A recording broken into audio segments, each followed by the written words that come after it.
Podcast is intended for mature audiences. The views and opinions expressed are those of the panelists and do not reflect in any way those of the podcast partners, sponsors, or affiliates. Enjoy. ThaBoxingvoice.com. What broke him down? Was it just a body punching? I was hitting him with body punching. I heard him actually, he was crying in there.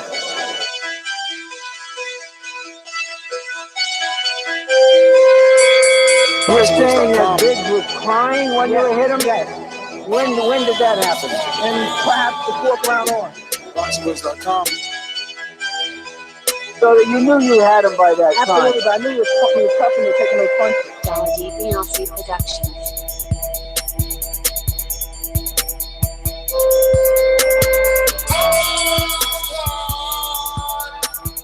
Making women gestures like, oh. Let's go, champ. Welcome back, ladies and gentlemen. Welcome back to another edition of the Boxing Voice Radio. I'm your host, Nestor Gibbs. Find me on Instagram and Twitter at NestGTO. We are back to discuss the results of last night's Dazn debut with Anthony Joshua taking on, defeating, and stopping Alexander Povetkin in 7 rounds in exciting fashion, I believe. Obviously, we're looking for your reactions. Yesterday, we had your immediate reactions for those that called in and participated in our immediate reaction and live fight chat right during and after the show.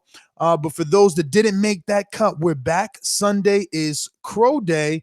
And let's see if we can't serve a few people some crow. You know, I know around here, these parts, we kind of forget. We haven't heard those crows in a while, but we'll see if we can at least make Mike eat a little crow for that Lawrence Okolie stinker he made us watch. And I don't know, maybe a little crow for one Robbie Hearn as, his daddy, Eddie, and AJ already talking ridiculousness, because our second topic of the day is going to be AJ pushing the goalposts, setting a new deadline. I know that you guys are fickle and you don't remember. He actually already verbally on audio said January. All of a sudden, that date no longer any good as he's feeling the rope tighten around his neck and the date only get closer to his demise.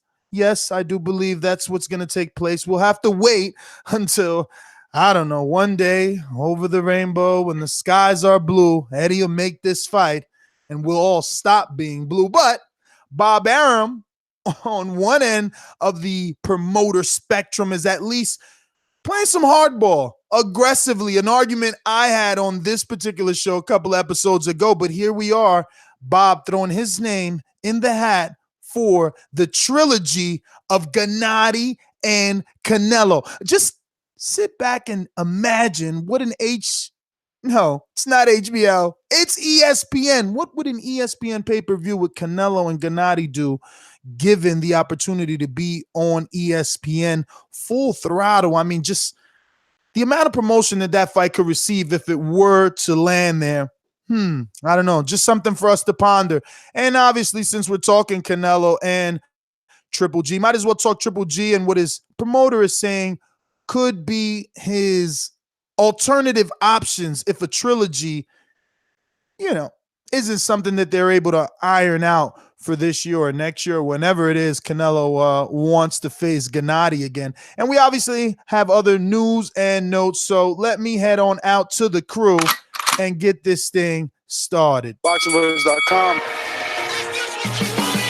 I've been doing this. I ain't been up and fell off. I've been through the Lennox Lewis era, the Nassim Hamed era, the Sugar Shane Moses era, the Oscar De La Hoya era, Marquez Hunter era. I've been through all the eras, and I still been How much you talk? You do too much talk. The thing is this. People want their subjective preference to be the objective reality. HBO needs to fire you. You don't know shit about boxing. ThaBoxingvoice.com.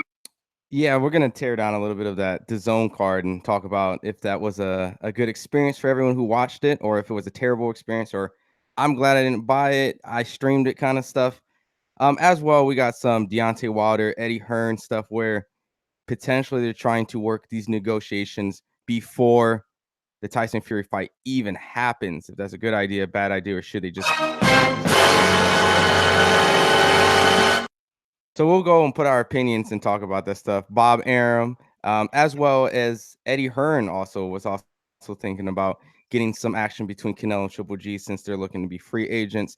And Gennady Golovkin as well, like Ness was saying, there is potential of not a trilogy, so we can see who his potential opponents would be in the near future. And we might go into that ShoBox card a little bit. But yeah, what's up? Say what? Well, I was expecting Ron to give us some nerd topics. Guess not. I can get with that stuff, man. We just got to do an I intro, man. I was only able to watch DAZN, so I didn't know if there were any foreign fights that, guys like yourself would be watching, and then, a couple of, I don't know. They had the ShoBox. Couple of shows later, tell us how good this guy, maybe by the name of Lawrence Okoli, is. I don't know. You know what I mean? And the main thing we cannot forget is I am the unified heavyweight champion of the world. Dylan White, Derek Chisora, Big Baby Miller, Joe Joyce. You can all have it. Dominic Brazil, whoever else is in America too. All of it. ThaBoxingvoice.com. Yeah, welcome back, everybody. Another TBV episode. AJ, great performance. Came under a little bit of pressure, but worked that body and eventually took him out. Great knockout, great finish. I know Nez wants to get into the whole. They want to negotiate and get this fight done, but before the Wilder fight. But this is the long merry-go-round we're all going to go back on, and. But there's reports out there that Wilder and Fury both have a rematch clause in this fight. So is it even possibly going to happen next anyway? But we'll chop that up. Canelo, Triple G news. Yeah, tons of stuff. Out to Mike. There's only one Deontay Wilder. I speak it. Believe it, receive it. Speak it, believe it, receive it. Speak it, believe it, receive it. I can't say it enough. I speak it, believe it. 2 attempts, handed bands over. Sicko hit, shot and miss. 2 to stand over. Turn up. Breadwinner, huh? Look who in the building. Let me check my Instagram. I might be at 1 million. And I'm in. ThaBoxingvoice.com. Yo, what's going on, YouTube world? What's up, TBV family? We back with another one. Anthony Joshua with he came over adversity yesterday, but it was a good performance. Lawrence Okoli, guys, look here. I mentioned him one time. I'm like, he may be I gotta watch. Now, if that was Buatsi or Yard, then I can understand. But I've been getting heat from everywhere about this fucking Okoli guy. I do apologize, but I still think that he might be a good fighter down the road. And he did put out a IG post apologizing to the public, but which I thought was kind of hindsightish, you know what I'm saying? Just trying to cover his ass, but it is what it is. Let's go ahead and break it down. Yo, so what does Mike and Anthony Joshua have in common? Oh shit! Let me see. Head movement. Avoiding topics with the head movement. I like it. Look, I think it's time we get into the main topic of the day, why everyone is here. Those that did sign up for that free month of DAZN were able to catch the Anthony Joshua fight in all its glory and excitement because Povetkin was a game opponent. I know a lot of us questioned his age, questioned what he would be after or coming off of the alleged PDs that he probably could have or may not have been on. Who knows? Once upon a time, he tested positive twice. So he's going to have that stigma. But he put up a good fight. I do want to give you guys just a bit of audio from AJ himself and, pass the ball out. 13 period, mate. Anyone, I don't want to talk no more about it. Do you know what I mean? There's no contract signed at the minute, so my number 1 would be Wilder, and then that's it. Look, that's it. Let me not talk about number 2, number 3, Wilder. That's all. I'm gonna let you go, but I just want to know if you want to say something. 13 period. So his number 1 will be Wilder. That's it. That's it. Let me not say anyone else. Just Wilder. Who on this panel believes him? I believe him, obviously. I generally do think that's what he wants, and that's who he wants to fight next. It's just, I'm glad you went first. So why do you think he's changing the deadline when he had it set for January on that IFL video? I don't know if it's him that's changing it, or this whole thing. It all goes out of the fighter's hands, I think, at some point. And despite that's cool. That's cool. I know, fighters. I mean, they're fighters. They fight. They don't promote. But I mean, just you and I talking as two grown men. I mean, why do you think that is? Like, there was no fight for Wilder, and there was a deadline set for January. Now a December 1st fight comes in within the guidelines of the deadline, and it's being pushed back. They want him to make a decision before he even knows if he wins, let alone sees how much his profile raises from being on a U.S. pay-per-view that we believe will be on Fox. I mean, I don't know. Does this make sense, or does it sound like a guy that actually wants to fight the other man? I think Joshua definitely wants to fight him, but I think this is leading to believe, because we're told there's another offer going to go in, and it just tells me again this isn't going to be any kind of purse split. They're going to be sending another flat fee, I believe, and that I think they just think they can throw a bit more money at Wilder, and he's going to take it. I don't know. This whole thing is just getting draining, because there's always both sides. Everyone's saying Josh was ducking. Everyone's saying find your pen to Wilder. And it's just let me know when it's made, basically, because I'm kind of... Obviously, we're going to talk about it over the next few months and whatever, and what gets said and the meeting and this, that, and the other. But I'm just waiting to find out if it's made. I don't know. But let's not forget AJ Molina, and the fight was made providing Joshua beat Molina, and he was there ready. So I don't know if Eddie's thinking they're going to set up some kind of providing you beat Fury, the fight is signed, that kind of deal. I don't know. And obviously Finkel was involved with the only issue with that, Rob, is that if you're Wilder, this is your first pay-per-view. This is your first true opportunity to see if you can raise that profile. Now, we do know it's a 50-50 chance that the profile could be, it could take a dip. It could decrease because the pay-per-view bombs. Terrence Crawford did 50,000. If you bomb in this pay-per-view, your profile decreases and you get less negotiation power. Probably none. You're back to square A, taking flat fees. But why would you sign before seeing what you can produce on a pay-per-view, Ron? Yeah, that was the big elephant in the room. Like, that's what everyone's pretty much talking about, is why does it have to be December 1st, allegedly the day that Tyson Fury and Wilder happens? Why can't it be December 2nd or a week after, which is understandable because they do have this arena and deadline stuff? But why does it have to be done by the time their fight? I don't know. Correct me if I'm wrong. AJ has Wembley for April, not January, right? April 13th? Yep. Correct. Strange. So, strange. It just, to me, at that point, it's like it's definitely a muscling tactic, because this is something they can easily give an extra week or two to negotiate, just knowing the circumstances of them having to prepare for a fight. Like Ness was saying, the first pay-per-view. And I mean, and this could actually, benefit or hurt Deontay Wilder in multiple different ways. Let's say that it doesn't do great. Well, then this could have hurt him. But I don't think it's going to do bad. So in this sense, it is going to more likely be in a situation where if they agree to something and it becomes way bigger than what it is, he's already signed before he even knows what his results are. So it's definitely muscling tactics from Eddie Hearn. It's a gamble for both sides, but I think it's more of a gamble for Deontay Wilder to even think about negotiating prior to his numbers. It's like they're just trying to get Wilder on the cheap as possible, because I think they know they just want AJ to take the lion's share of it. That's sort of how I see it. Like with the flat fee, we've seen it all along.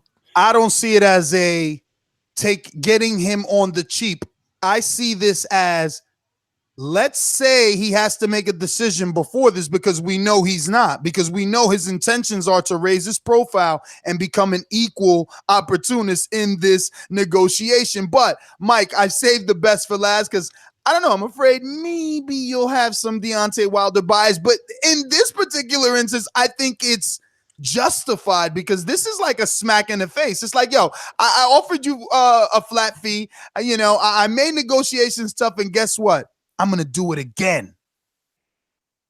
I mean, it's just A-side tactics, pretty much, man. I mean, I can't blame Eddie or Joshua for pulling this right here because at the end of the day, it's good business. You try to get somebody that you know may explode on the scene with their next fight.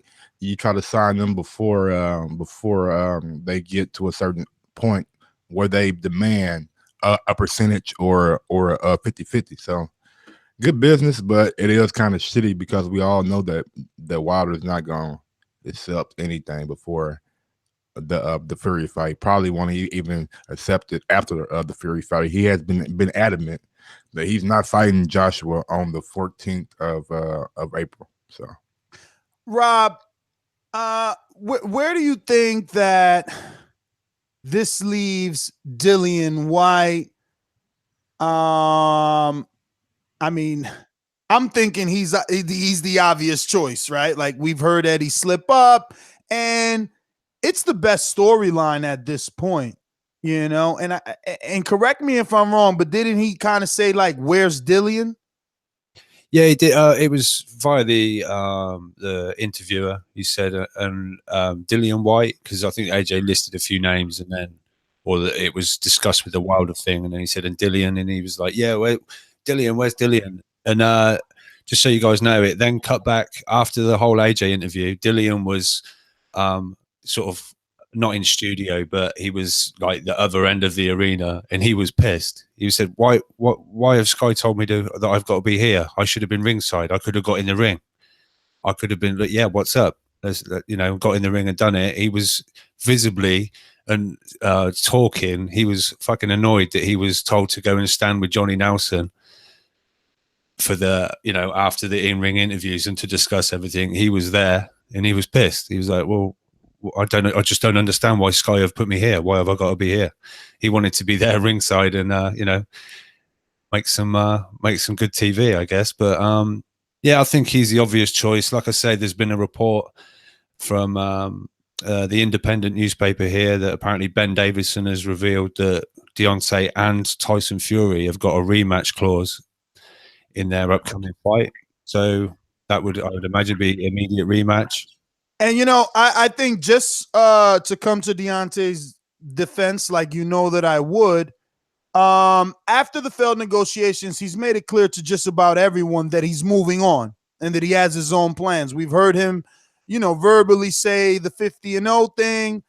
He said he had something big, and you know, we all have to take it that this pay-per-view is big, especially, you know, being the first heavyweight pay-per-view in America in a long time. So I don't necessarily think that they're even going to entertain this. Now, what I will ask you guys is obviously, you know, Shelly Finkel is very out there when it comes to these negotiations and giving, you know, his opinion over it. And he said that they would entertain an offer if they sent a new offer. A real offer.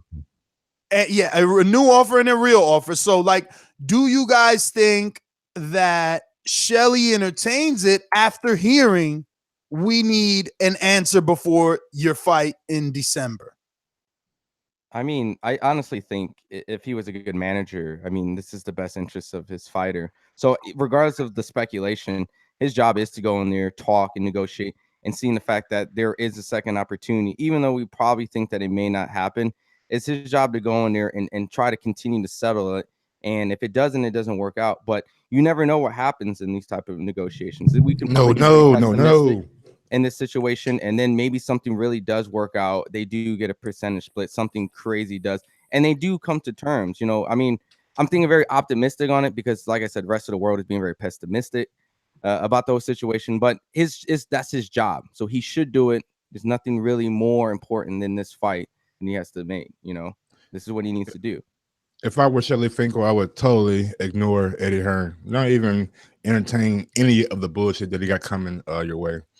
We all know that saying that you want the contract signed before December 1st, and it tells me that you ain't serious about business, because you know we got a big fight on that day. You know we got American pay-per-view numbers coming in, and you know there's a chance Wilder might up his profile. So why in the fuck would I go sit down with you before that day and try to come up with a motherfucking game plan for Wembley? How about we wait after that and see how much his profile grows? Maybe a week later, two weeks later, numbers come in, then you start negotiating. But before that day, you don't even entertain it. You get your client has a big fight coming up, so you help him out with that. But I don't think really that's a good idea, because then that's every single Eddie Hearn interview saying, look, we wanted to talk, and they wouldn't turn up to a meeting again. You know, I think you should meet, listen to what they got to say, and if you have to, say, look, they've come at us with another flat. How many meetings does it take? We all know what we want. We all know what we want. We still meeting for what? What fuck we meeting for? You want to talk? Right, we can Skype. You know what I'm saying? We ain't got to meet. Shit, goddamn. What are we meeting for? Did you read the article that they're gonna the day after the October 6th card? I think Finkel and Barry Hearn are gonna meet up. I think it's they're like old friends though, right? Are the guys like a Padre? There's a possibility that they meet, and I like the energy, Mike. It is true. Like, what the fuck are we meeting for? And if I'm Wilder, I stick to my guns, and I do what I got to do. It's time I get some of that Anthony Joshua money, and what I mean by that is Anthony has been putting together his own pay-per-views in London and collecting the bag. I think Deontay needs to go forward with this Fury pay-per-view, stay 100% focused. Don't allow you or your team to get detracted by negotiating a future fight without taking care of the business at hand. You need to solidify what's in front of you, do it in an explosive fashion, and hope that your profile does raise enough so that your next fight is a la Anthony Joshua, a la Canelo, pay-per-view versus whoever. That is your goal. You don't worry about negotiations. Now, let me tell you how big this fight is. This fight is so big that we skipped over the performance of Anthony Joshua. We completely negated the fact that he knocked out Povetkin, that he looked good, that Povetkin had his spots. Why? Because we all want what we want. And we're tired of hearing, I want Wilder, but Dillian is there and this mandatory is there. There's one guy saying and doing certain things. One guy is paying step-aside money. One guy is taking flat fees. One guy is willing to fight without rematches. Like, one guy is making it known in fucking interviews. The other side, post-fight interviews. The other side is calling like, AJ out. We got a deadline in January. Matter of fact, now it's December. Like, what the fuck, bro? This is when AJ is asked in a post-fight, do you want Wilder? What he doesn't even. I don't even want to talk about it. Let's put a poll out on Twitter. Let's do a Twitter poll. Don't rain on my parade and talk about the other guy. Everybody wants me to see me fight. No, I just fought. Let's talk about me. It's never he can never escape Wilder.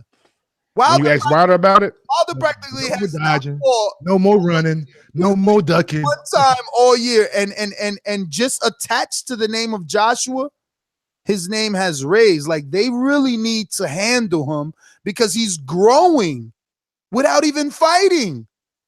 Very quick. The reason we skipped over the Joshua performance, Nez, is because you led us down this road with your questioning. Rob, you could have easily said Ness. I'll answer that right after I tell you how great Joshua looked, because he looked amazing on DAZN. You he looked great. A question directly. I just answered. All you guys are hosts here. Like, you guys, whenever I slip up, you're supposed to be there to get the ball as a team, baby. Speaking of which, if you like what you hear right now, smash that thumbs up button. It helps with the visibility of the show. Thank you so much. So let's go talk over the card. Well, I mean, I kind of gave my thoughts on the performance. I mean, Povetkin had his spots. If you watched our live fight chat, we were all very shocked in the first 3 rounds. Pretty much, you know, the world gave him the first 3 or 2 rounds. But Joshua, you know, kept his composure. The jab to the stomach, I think, is really what set things up. And in the post fight, he even said it like, "Yo, this guy is good in the chin, but his stomach was fluffy." And that Mayweather like stab jab really started to slow Povetkin up, which eventually ended up following with right hands. And AJ looked good. His composure was there. I thought he was on his toes. I know I heard a lot of fucking haters yesterday saying he looked flat-footed still. I thought he was on his toes. I seen him popping the jab. You know, he had confidence. The jab was low. The lead hand was low, and he wasn't really getting caught. Well, he was getting caught with rights. But, I mean, he still controlled all that. By the third round, Povetkin really wasn't having much success. And that lead left hand that was low was kind of used as a fencing or jousting type arm, you know, even stiff arm at times. Like him and Lawrence Okoli, you can tell they sparred because they used the left hand very similarly last night. I mean, I won't take too much time because, look, he got the knockout 1 round before he predicted. So for all those guys that are going to call in hating, keep that in mind. He said 8, he did it in 7. You know, he got buzzed, he knocked his man out. And he said Wilder, even though if it's not the way we wanted him to say it. Yeah. Go ahead, man. There you go. You go. I was just gonna state like what I can say is you saw a different type of Anthony Joshua that night, and regardless of the things that you didn't like, you can see he was trying new things. Like he started out small, which I didn't particularly like, but he also was trying new things, and you can see that, like Ness was saying, the ring generalship, his control of distance. Later in the round, you can see that he was adjusting and making the better adjustments. And at that point, you know, you can see that his growth and development was getting a little bit better each fight. And you can feel like he's taken some stuff from the previous fight. I felt like he took a little bit from Joseph Parker, you know, from that last fight and brought a little bit into this fight. So I can definitely say that, you know, these adjustments, they're moving him properly. He's getting the proper fights. And I think that these are the type of fights that are starting to get him to become a better heavyweight compared to when he fought like Klitschko and Dillian White the first time. What were you going to say, Rob? Yeah, no, Paulie Malignaggi was over doing analyst work. He was on the Sky commentary, and he'd done an interview with IFL, and he said the same. He said he felt like Joshua, although he says it himself, like Joshua will say it himself, but Paulie said, I kind of go along with it. He's kind of learning on the job. He's 22 fights in, and he's getting all these different looks from different opponents. And despite being under a little bit of pressure early on, I had it 3-3 before the knockout. He said, you know, it was a competitive fight, but despite, you know, Povetkin coming in with jumping left hands, like really lunging in and causing him problems, he seemed to stay calm. He seemed to be sort of assured in his own skills and ability. And like Nez said, people saying, "Oh, he's looking robotic still. He's flat-footed." No, I don't see that at all. I saw him slightly trimmed down a little, you know, lost that little bit more weight, and he looked a lot more fluid. And the knockout, I mean, devastating. I mean, you know, last night I called it, "Oh, he's fallen out the ring." Did you actually see on the replay his cornerman? Povetkin used his glove to like help himself climb the ropes, and his cornerman pulled his hand away as if to say, "Don't get up, don't get up." And he basically made his arm fall out the ring, and he slipped through almost. But you know, Povetkin, tough as nails, wanted to get up and carry on, but his corner was straight up on the side of the ring trying to stop it when AJ landed that brutal right against the ropes. And I was impressed at first. I was like, "Oh shit, you know, Povetkin's come to fight." But like Ness said, he slowed him down with the jabs to the body, and then suddenly started switching it up top when Povetkin was getting tired and stuff. So I'm happy. Well, I personally would like to hear AJ a little bit more like Deontay, you know, look down the camera and say, "Deontay, let's get this done. Let's give the fans what they want. Me and you, I want to see. I want to see a little bit more of that from AJ." He kind of tries to be too humble, and we'll do a Twitter poll and see what the public want. You know what the public want. You've had to answer numerous questions about it constantly. Eddie's been doing it all for you as well. You know what the public want. So just say it as it is. Don't try to be this, "Oh, he's a nice guy of boxing, this, that, and the other." Just say how you feel, because we know you've got the dog in you. We know you're a bit street when you want to be. So let's see it, you know. Can't go. Yeah, I think OJ. I said OJ. Wow. Oh shit! You calling white? I called him OJ. Murder. Hey, AJ. Is he gonna kill Wilder? What you changing teams? Nah. Look at this guy. I think AJ showed levels yesterday. I think he overcame adversity with that busted nose. I think he used his jab smartly. But we gotta quit using this goddamn learning on the job shit. Everybody who does work learns on the job. I mean, no matter what you're doing, you might be learning on the job. So to say that, no, go ahead. Huh? Can I just rebuttal that? Because I know Rob brought it up. I just want to give my 2 takes on the learning on the job. Bruh, he got 22 fights, man. There's no way you can slice it. Like, name another dude with 22 fights that's done what he's done. Like, if he want to say he learning, he could say he learning because he's everybody's learning though. No, but listen, he's still giving us the fights we want. It's still top 10 dudes, top 5 dudes. Like, yo, I mean, he's ducking in his own way. You know what I'm saying? Like, and I always knew it. I told you guys. I told you they was going to draw it out as long as possible. But at the end of the day, the dude's resume is golden, bro. At 22 fights, come on, man. It ain't bad, but at the same time. No. You can't say it ain't bad. All right. So check this out. Can't say it's fucking golden. Check this out. Give me his equivalent fight to Wilder Gerald Washington. Who has won 4 rounds?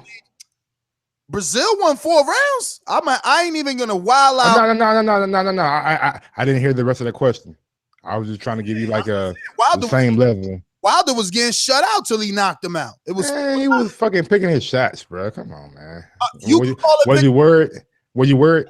Listen. You could call it picking shots. Judges had him 4-0, right? Of course, me too. All right, then. So then that's all that matters. So You know what where's Anthony Joshua losing 4 straight rounds or the first 4 rounds? Like, dog, even if he say he learning, he's showing us that he's beat. I said it yesterday, bro. He's beating these dudes that other dudes with more experience beat. He's beating them in better fashion. He's making it look better. I mean, he's beating them when they're older too, so that may be a factor in it also. I don't know if Mike. You sound like a motherfucking fanboy now. Did he convert you yesterday? I don't know if you salty or you just ain't telling the truth. Look, Mike, about what? This Povetkin went older. Look, Takian went older. Brother, hold on a minute. Vladimir wasn't older. Ron, I keep wanting you to jump in, but if you're gonna use listen, remember that you got a shovel in one hand, scooping dirt in or out. Because how you gonna bring up age knowing that Ortiz don't even got a fucking birth certificate? Yeah, they were saying he was on insulin and stuff in the chat the other day. So, Like, look, here's the big thing about the AJ fight, and I think a lot of people don't understand. Like, I don't think that was Anthony Joshua's best looking performance, but I think it showed the most different type of styles in one type of fight, that he showed different type of looks. He's changed up multiple times, and I think that's where you have to assess it. Like, it wasn't the prettiest fight. He showed that he had to come from behind. He showed that he had to, switch up his game plan, box a little bit, and then turn into the aggressor. And then he picked his shots. Man, the motherfucker showed that he got hit too. But it wasn't the infamous, I'm just blowing, punching everybody out. These infamous. He had to think in there, and I think that's what a lot of people were expecting, that he was going to destroy the guy. Then his adversity, and we got to see his thinking cap, and that's where I think. We have to give a little credit, because there was a lot of thinking. It's just like the Klitschko fight. That was the fight to show him he had grit. This showed that he had to put his thinking cap on. So this is where I think that, a lot of us that have to assess AJ's performance by that type of means. Yeah, I agree. I don't know what's up with Mike. He's been on some hater raid the last couple of days. Yeah, I don't get it. Like, listen, how am I hating? There's not. I just said everybody's learning on the job. Nah, bro, but like he could give you that excuse if he's still fighting. Like, you can't even name another fighter that isn't like a Rigondeaux, Lomachenko. I had 300 amateur fights. I could go ahead and jump early. That, like, look at all that he's done in 22 fights. Like, the heavyweight division, though, man, that shit is like totally different division than all the others. not very deep. And then 22 fights. I mean, he went and got Charles Martin for the belt. No disrespect to Charles Martin, but they paid him. So as soon as you get that belt, I mean, you are fucking world level. All right, Mike. They paid Charles Martin to agree to fight. Yeah, he didn't play in Toulouse. Martin still lost on his own. And of course. We just seen Wanaki have, like, in your opinion, according to your mouth, have a fight of the year with Martin. He didn't beat a fight of the year. Your candidate. I didn't say what fight of the year. I said heard Laura was fight of the year. I'm not trying to bury you here. Fight of the year candidate. I missed one word. All I'm saying, doing a bad job at it. Hey, listen. All I'm saying is Wanaki did not beat Martin the way that fucking Joshua did he? Wanaki went 12 or 10, and it was back and forth, wasn't it? I mean, he was clear winner, but it was back and forth. He got touched up. Like, stop lying to yourself, bro. Like, how am I lying, though? Joshua's showing levels. He's showing levels. I said, didn't I hear about how I preface my statement? Everybody in the world wants to say that Charles Martin was the worst win for Joshua, right? Like, that was the easy one. That was like, oh, he paid for that belt. Oh, Martin was nobody. Oh, Martin fought a dude whose ankle he ain't really win, right? I say Molina, but go ahead. Okay, whatever. The point is, no one believed in Martin. But he just went a full 10 rounds with a top 10 heavyweight, number 9 in the WBC. So Joshua's showing you, yo, I'm on that level where these guys, they can't even go rounds with me. It's not like Martin got knocked out cold. He was counted out because he misjudged the count. So I mean, if you want to get technical with it, if you want to get technical with it, the guy was on his knee. The guy was on his knee. Then he counted 10. Then he hopped up. That's what happened. Buster Douglas didn't knock out Mike Tyson because the fact he was trying to get his mouthpiece and he miscalculated. Come on, like no. Dude was on his knees looking at the referee. It wasn't like he was fucking stunned or stumbled or nothing. He was looking I'll be honest, at the referee. I'm up. I used to think Charles Martin was not the goods, and I still don't think he's like overwhelmingly. But you got to think based off that last performance, I think Charles Martin impressed me more. Which I go back to the Anthony Joshua fight going down. He managed to get him out pretty easy, and seeing the fact that regardless of where you put his stance, other guys couldn't do that. You just saw him recently off this layoff. He was able to give, like Ness was saying, a very active, prominent heavyweight trouble. Yo, and I ain't even fronting. Like, listen, before that fight was made, I always talked Wanaki, whether it was internally to you guys in our production chat or on this show. So, like, he went 10 with a younger heavyweight that is on the rise. And I know Wanaki isn't physically, I mean, he's in that John Ruiz Jr., Andy Ruiz. Fuck, you could put John Ruiz in there too. John Ruiz, Andy Ruiz, Chris Arreola, he's in that body shape. But, like, out of all them names, he's letting his hands fucking go. All right? And he put a number on Charles Martin, but he didn't do what Joshua did. So, like, when you see Wanaki do that performance versus Martin, you automatically gauge him and say, man, he can't beat Joshua. That's just the bottom line. It's your fault. You went in there with a common opponent and didn't fucking make a statement. Like, it's just the bottom line. Sometimes you watch fights and maybe you haven't seen a lot of them and you're like, this guy must be like garbage.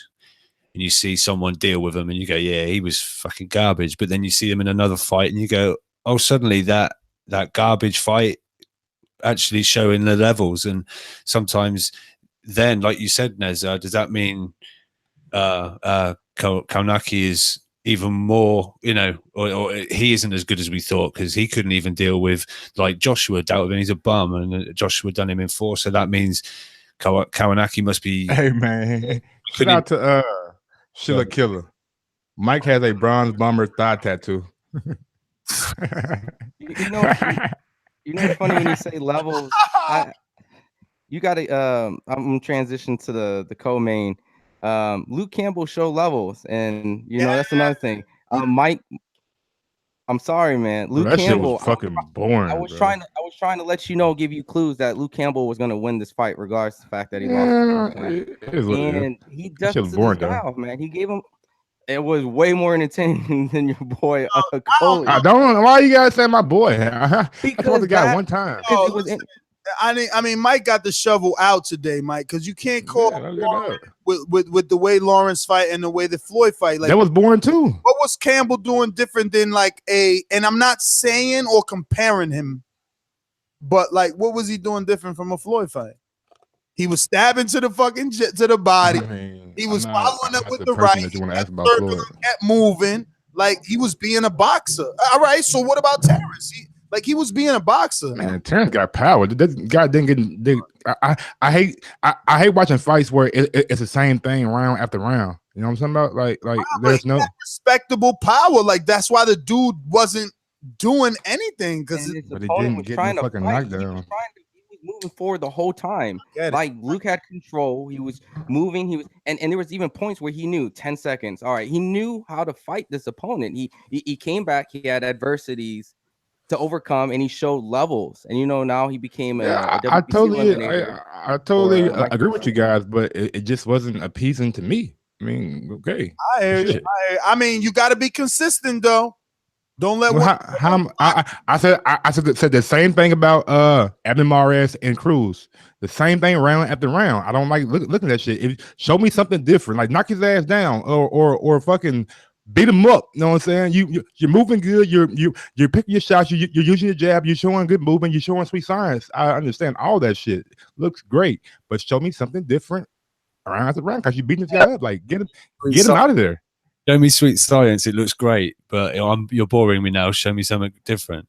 I mean, yeah, it was too. It looked too easy for him. When something looked that easy, show me something different. He was made to work every second of every round. And I just don't want to see. And apparently it looks like Mikey Garcia will vacate the WBC lightweight. According to a few people, and whether he gets a emeritus status, and then this will leave probably Campbell versus Figueroa for the lightweight WBC belt, because that was a final eliminator. What Figueroa? Must be. I don't think I don't think he's even ranked in there. Hang on, my brain's gone. I can't. Omar like 135. No, I mean, 140. Yeah, 140, 147. Like 147 versus Broner. Yeah, it must be his little brother or some shit. Chat might know. There was a Eddie on IFL when he said, and they was like, it'll be Luke Campbell. He said Fortuna. Remember, he said Fortuna. My bad. My guy, potential lunatic.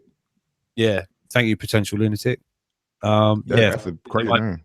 I knew it began with F, but I think Luke will win. No, with F.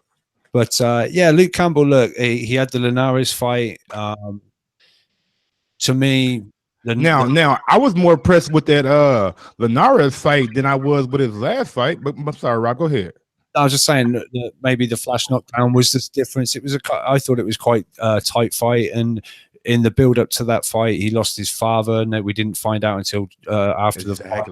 He's had a good camp, and look, Mendy, he came with just forward pressure, and Campbell had to be on point, not get trapped. He had a really nice pivot at times, pivoting out and working almost a little, not quite as slick as Loma, but that kind of style where suddenly he's not there, and he was fast enough to get his shots off before Mendy realized, shit, where's he gone?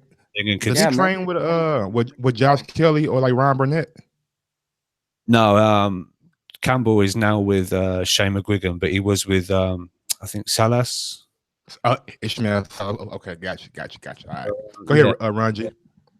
No, I was just saying that Mendy was ranked number 1, and by him defeating the number 1 as number 2, you got to give him props, especially like he was saying. The Linares fight, I think boosted my opinion of Luke Campbell more and then bumped mine down about Linares. But seeing how he fought after he fought Linares just shows that he really wants to compete at a higher level.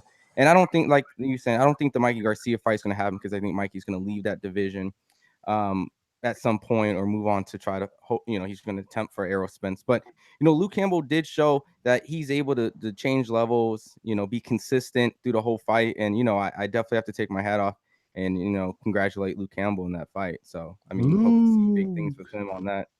You know, Yeah. the division needs more of these, better fights in 135. I don't think there's a lot of big. I think contenders. 135 pretty popular right now. You got Teofimo, you got Shakur. I'm not Shakur, but you got Devin Haney, you got this guy Luke Campbell, you got all the champion. I mean, 135 is Lewis Ritson. It's getting better, but good until they name. actually get like the top 3 fights, it's hard to just say that right now. I say Yeah. there's a lot of prospects in there, but when you look at the championship level, Mikey's going to leave, at some point. So that leaves Loma, and then who knows what Loma's really going to do if he can't get the Mikey fight, at that point. Do you really want to see Loma fight Luke Campbell, all these guys? So you got to separate Lomachenko, Mikey out, and, maybe he might get a fight maybe with Robert Easter. Luke Campbell and Robert Easter would be an interesting fight, unless Robert Easter moves up to 140. But, there needs to be more of these type of other fights besides the Mikey and Loma in the 135 division. And shout out to Loma. He was over in the UK, pictured with Eddie Hearn ringside, enjoying it. It was apparently said he'd love to fight in the UK. There were talks that he was in negotiations at one point with Crawler to come over to the UK and have a fight with Crawler. I'm glad that ain't happened. I'm glad with Crawler, man. But big shout out to Bellew and Usyk for that little face off that they did in the ring. Yeah, it was intense. It was. And then Bellew was, you could see lip reading like, I could do this all day. Speaking of, I was surprised to see Bellew, like they're pretty evenly matched. Like size wise, obviously Bellew had a fucking 3-piece suit on, and he had church shoes. He had some interesting words for Povetkin as well. He was like happy that whatever happened to Povetkin happened, and called them all types. Yeah, he called them all types of cheese. But I was shocked. I didn't think that Bellew was like the same exact, if not bigger than Usyk. He about 6'3". It's about the same height, Doesn't mean I'm picking him. Like Usyk is a boxer's boxer. Well, speaking of entertaining cruiserweights, how about we give myself a round of applause for my future WWE star, Lawrence Coley. I love how you brought it to yourself, because I was going to pin it on you. So come on with it, man. Hey, check. Come on with it, man. Give me y'all best shot. Y'all been talking shit all show. I'm going to make this quick and easy. Coley's a new guy coming in the division. I understand. This is a guy, I guess, who's learning on the job. But I don't think holding to the point where you lose 3 points is acceptable at any point of any type of excuse of a prospect coming in or whatnot. After you get a point or two, I think some people was questioning if eventually he was supposedly to get DQ'd. I mean, 3 points of holding was to the point where the fight almost came to a draw if Coley got dropped. One was a headbutt. One was for using the head. Okay, a headbutt. Okay, well, at that point, 3 points is a lot. Like, you get to this point where this is a showcase fight. You lose 3 points, and now you're feeling that the momentum that you created is being shifted, and now at this point it's a very scary fight, because now you're really feeling like you're gonna lose the fight because you can't actually properly box. So the British public have perhaps had their fingers burnt too many times with Coley. Now we had man, #British beef with him and Chamberlain, and that was awful. Fest. Although Coley at range landed a couple and dropped him a couple of times. This Askins, I told you he was going to be a tougher opponent, and he took some pretty big shots. But Coley's just so ragged, he's got no inside game, and that's why he's fucking fearful of fighting on the inside. Like, he wants to fucking hold and wrestle and fucking do all this other shit besides boxing. I don't understand. Like, I was his biggest critic in the chat. I'm like, why is this guy wrestling? He's been wrestling for like 3 rounds. Like, this is not fucking Olympic fucking wrestling, bro. It's boxing, so you need to box. He's just got.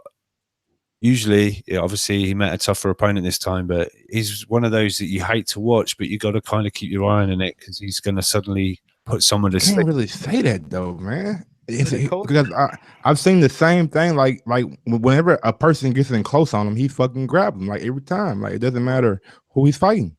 Coley's just like Ryan Garcia to me. The only problem with Coley, he's supposed to be a bigger guy, which means he's supposed to hit harder. And at that point, you seeing the whole entire cruiserweight division and the World Boxing Super Series. You're getting Usyk, Tony Bellew, you're getting Andrew Tabiti, another cruiserweight, whole entire World Boxing Super Series. And now you can actually assess where this guy truly belongs. And I think that that itself also hurts him because we've allegedly seen some of the best cruiserweights, and now he comes in and, you know, he's having that Ryan Garcia effect.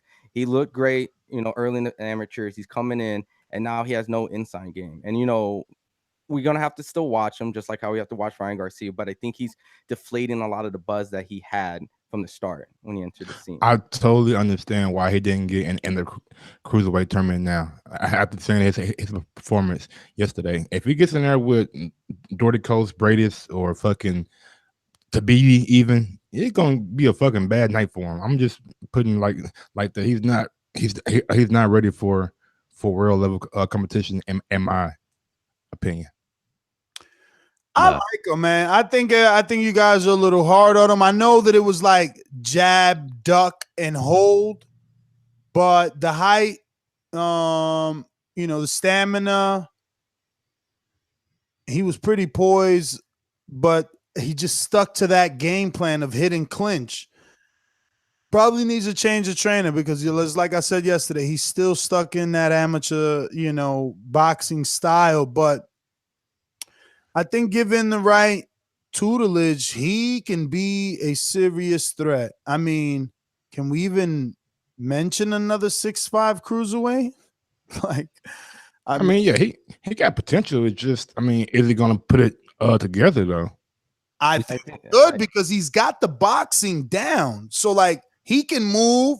He's got to turn off the amateurism. He just needs a good trainer. Who's his trainer? I don't know anybody in the UK, you know, other than Rob McCracken. Was it? I mean, I said, is it? Because I mean, he trains with AJ a lot. But go ahead, Rob. He goes and spars with AJ. They kind of all float. I can't think who his actual trainer is, but I just think he needs to work on his inside game. That's it. Nah, man, he ain't got no outside game. If he had an outside game, he wouldn't be clinching after the jab. He's got to at least throw the 1-2. People have figured out. No, he just always wants to be at range and just launch that right hand every time. And yeah, Brian O'Shaughnessy, shout out to fighter IQ there. He's the trainer. But yeah, it's just people have kind of like Chamberlain kind of showed it to everyone that he was coming in with the guard up and sort of trying to smother a coat, and then it just turns into this, you know, it's so hard to watch. You just can't watch it. So people want success with Okoli. You just try and stay out of range of bombs, or you get in close and try and work. But obviously he's just grabbing hold of people because he can't fight his way out of it or figure out how to, you know, if he could learn you know, try and get an uppercut coming in on people coming in and stuff like that. And but I don't know, it's just it was real hard to defend in certain chats that I was in.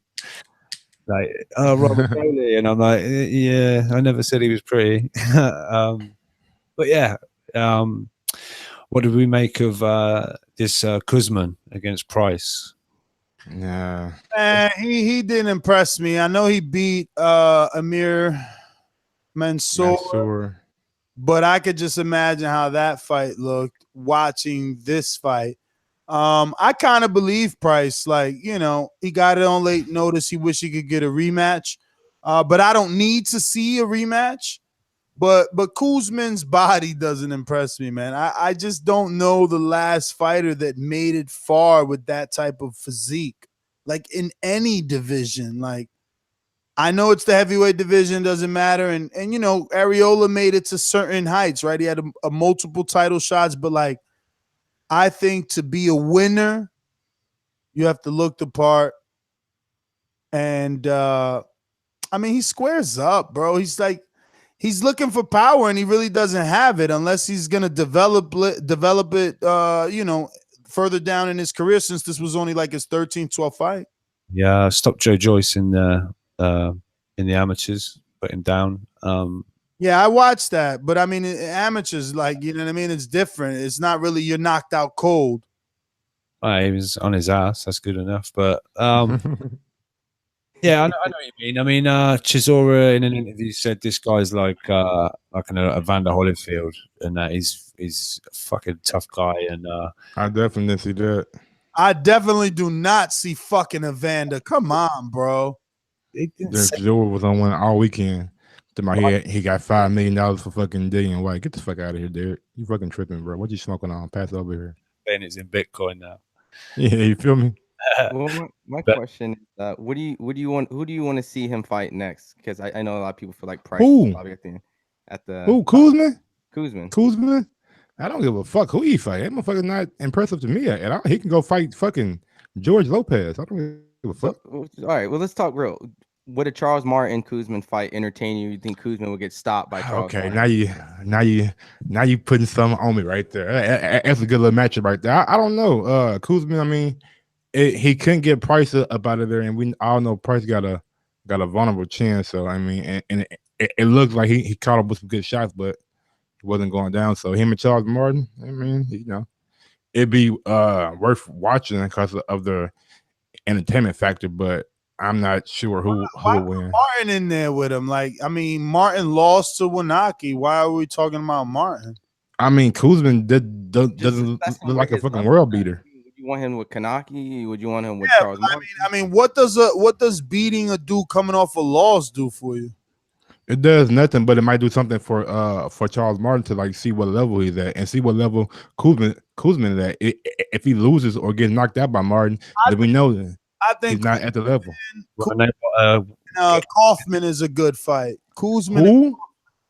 Trevor Kaufman? You talking about Trevor Bryan? Travis Kaufman. Travis. Not Trevor Bryan. I thought you talking about the WBA interim champion. Getting a win off someone coming off a loss does for you?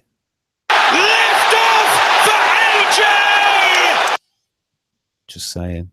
It's true, man.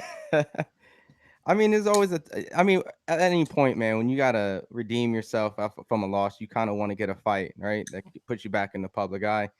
And Kuzman wants to climb up the ladder, So I think that's where it's a good assessment in that area. I wouldn't be mad at seeing a Kuzman and Charles Martin fight.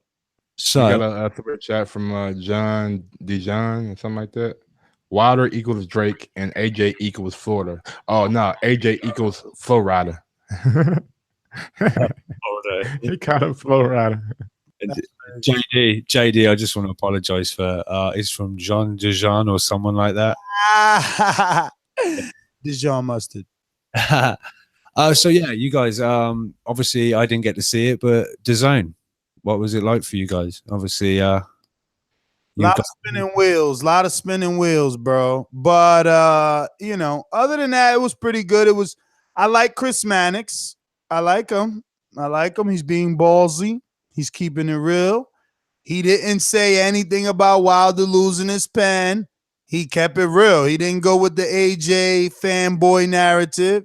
He kept it real. It's like AJ and his team are doing everything possible for Wilder not to take it, and Wilder keeps accepting everything they throw at him, and we still can't get this fight. So I enjoyed that. I enjoyed a lot of his honesty throughout the telecast, to be honest. What I didn't enjoy was Sugar Ray Leonard. I think they need to get rid of him. He's just not his reaction to the commentating, his wittiness is not there. They're basically lobbing every question by giving him the answers. It's like, oh, Anthony Joshua is going to fight Povetkin, and Povetkin is the guy that tested positive. He was going to fight Deontay Wilder, but now he's here with Joshua, and what do you think? It's like, what the fuck? So much backstory on every fucking question. Kenny, whatever, had to do so much work for then Leonard to turn around and say, yeah, I mean, he looks so ready. When I seen him, I said, he looks ready. Hey, man. And it's like everybody besides Chris Mannix got to go.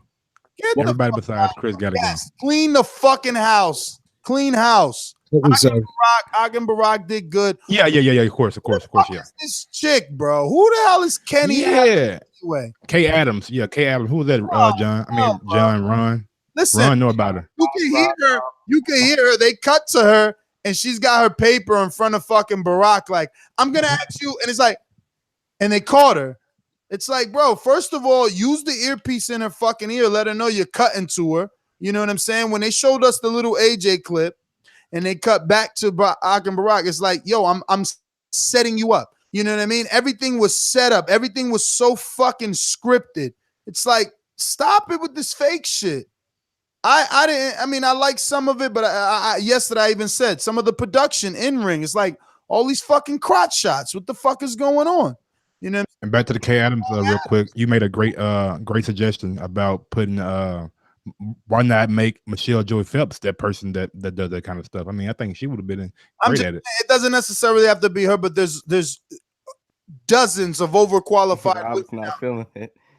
Dozens of overqualified women. I mean, Christina Poncher, I'm sure, because you got all these people. Mannix is on ESPN and on DAZN. So Christina Poncher at least knows her motherfucking shit. You know what I'm saying? This ain't just a pretty chick getting into boxing because it's easy. I'm just saying, like, it's whack. It's whack. But they made a few mistakes, and they're supposed to. And look, it's our job to criticize, and it's the fans' job to over-criticize. But there was definitely some streaming issues. I have phenomenal internet. I'm running 5 computers right now, and you're not hearing me glitch up. So don't blame my internet for DAZN's shitty ass spinning wheel. It's bullshit. They got to get that together. Now, I mean, listen, ESPN equally dropped the ball on streaming and, you know, main events being missing or whatever the case may be. But we gave them shit too. So you little DAZN Eddie Hearn fanboys in the fucking chat, pump your brakes, because we're being equally, you know, we're being equal opportunities here. We're giving it out to everybody. Facebook. Very quick. Oscar De La Hoya also had a little bit of trouble to start with, but he put, "I'm interested in watching Anthony Joshua. Is it me or am I having trouble with my app?" And within seconds, DAZN USA replied, "Oscar, if you're having any trouble, please visit our product contact line and stuff." And he put, "Oh, really excited to watch this one." And whether this was some kind of shots, I don't know, but he put, "Now that's the real heavyweight champion of the universe, Anthony Joshua." I don't know if that was some kind of anything at Wilder or something. I don't know. But you know what I find interesting, kind of to piggyback off that, is you know, AJ and Eddie, they're like with this narrative that's like, oh, you know, Fury Wilder won't happen. Oh, Fury might not show up. It's like, oh, Fury said he's not ready. Oh, Fury wanted 4 fights, but AJ sure trolls Fury a lot. Sounds like he wanted that fight. To be fair, not only does he mention Tyson Fury without having to be asked about him in post-fights, in ring, unlike Deontay Wilder, whose name he will not speak. He mentions Fury. He trolls Fury on social media so much to get blocked. Fury blocked DAZN. Yeah. Eddie Hearn. Eddie. And Joshua, right? Yeah. But to be fair, I mean, Fury trolls the shit out of fucking AJ. He fucking fucks with him all the fucking time. And real quick, we got a super chat from Andre Diakonu. I was in the media room last night, and someone said Michelle Joe Phelps should have been given that job. Yeah. Watch it. I was gonna do my 2 cents on the whole DAZN experience. I have really good internet myself because I play a lot of games. I'm a nerd, so I have to have really good internet. So when I used the app on the Apple TV, I was watching previous installments. Like I watched a little Bellator MMA, so that worked fine. And even when I watched DAZN, it worked fine on the Apple TV. When I went over to my phone, it was working fine. But it wasn't until I went to the browser on the computer when we did the live stream where I started actually having some glitches there. So that was where my technical glitch was. And it was annoying because I had to restart the browser, go back. So the browser gave me the most problems, but then it was consistent after that point. So, and someone also mentioned the graphics. I agree. I laughed. I didn't think of it, but when they said the graphics kind of looked kind of tacky, yeah, I thought the graphics, the special effects and stuff, just I wasn't feeling it. It just didn't give me that big corporate, or not even big corporate, like a big sporting event. Like it wasn't extravagant. I actually like the graphics. You talking about the black and white ones whenever they put someone's name in Twitter? Just in general, I don't know. That's just my honest opinion. I don't really have an actual reason besides the fact I just didn't like it. You know, I just didn't give me an appeal. Maybe it's because, you know, a lot of the other programs I've seen have been a little bit more razzle dazzle. Maybe it's how HBO or Showtime has presented some special effects. It just seemed like it was very simple. And I guess at a fight that big, I guess I expected more. Maybe that's my expectation being beyond normal. But when someone called in and said the graphics wasn't that great, I kind of agreed with them a little bit, you know, when they brought things up. The only thing that I had a problem with was the commentary and the little bit of buffering that went on that I discussed in the chat. But other than that, I mean, I think and Barack did a good job. I think the presentation wasn't that bad for the first show. So let's just see how it grows and how it goes from there. Yeah, I mean, obviously you guys will have to tell me. We'll obviously see it this side of the pond, but what the first like actual USA card is going to look like, and how I'm sure it's going to be along the same lines. But you know, being over there, whether people are a little bit more familiar with things and comfortable, you know, back home for those guys, I don't know, because obviously they were thrown straight into Wembley Stadium. You know, they were starstruck. Oh my God, it's the biggest. Oh my, it's so many people, 80,000 people. This is amazing. Get the fuck out of here. I've seen little clips and it seemed a bit like, you know, maybe back home across the pond in Chicago, you know, small arena as you used to. I'm taking shots really. But yeah, hopefully you get a good presentation, and obviously they iron out any problems, because I don't know if there's been any ongoing things with ESPN Plus or whether that's been completely fine now and things like that. So yeah, this is all first major event or first event, and hopefully they iron out the problems and you guys get good streaming. So let's transition into Anthony Joshua's network in the UK, Sky Sports. It has been reported by a few sources that Sky Sports has been bought out by Comcast. Yeah. And I just wanted to see what you guys' thoughts was on that. What do you think that means for us as boxing fans? And will Americans get to view Sky Sports now on Comcast or Xfinity? Xfinity, digital cable and TV, internet and home phone company service, along with Sky pay-per-view TV and subscribers in Europe, combined, if I'm getting this information correct, is 52 million, or possibly just Sky could be the 52 million people alone, not including Xfinity's. But I ain't see the chat. Say what? Oh, never mind. I'll answer something out loud. That was my fault. But as far as like the Comcast deal go, it doesn't mean nothing for the United States. It's just Comcast diversifying their portfolio overseas. They still going to sell their fights to the U.S. for their rights. I mean, that's how it goes, bro. Well, it says it is 52 million. It says with Sky, Comcast would provide TV services to 52 million customers in the U.S., UK, Ireland, Italy, Germany, and Austria.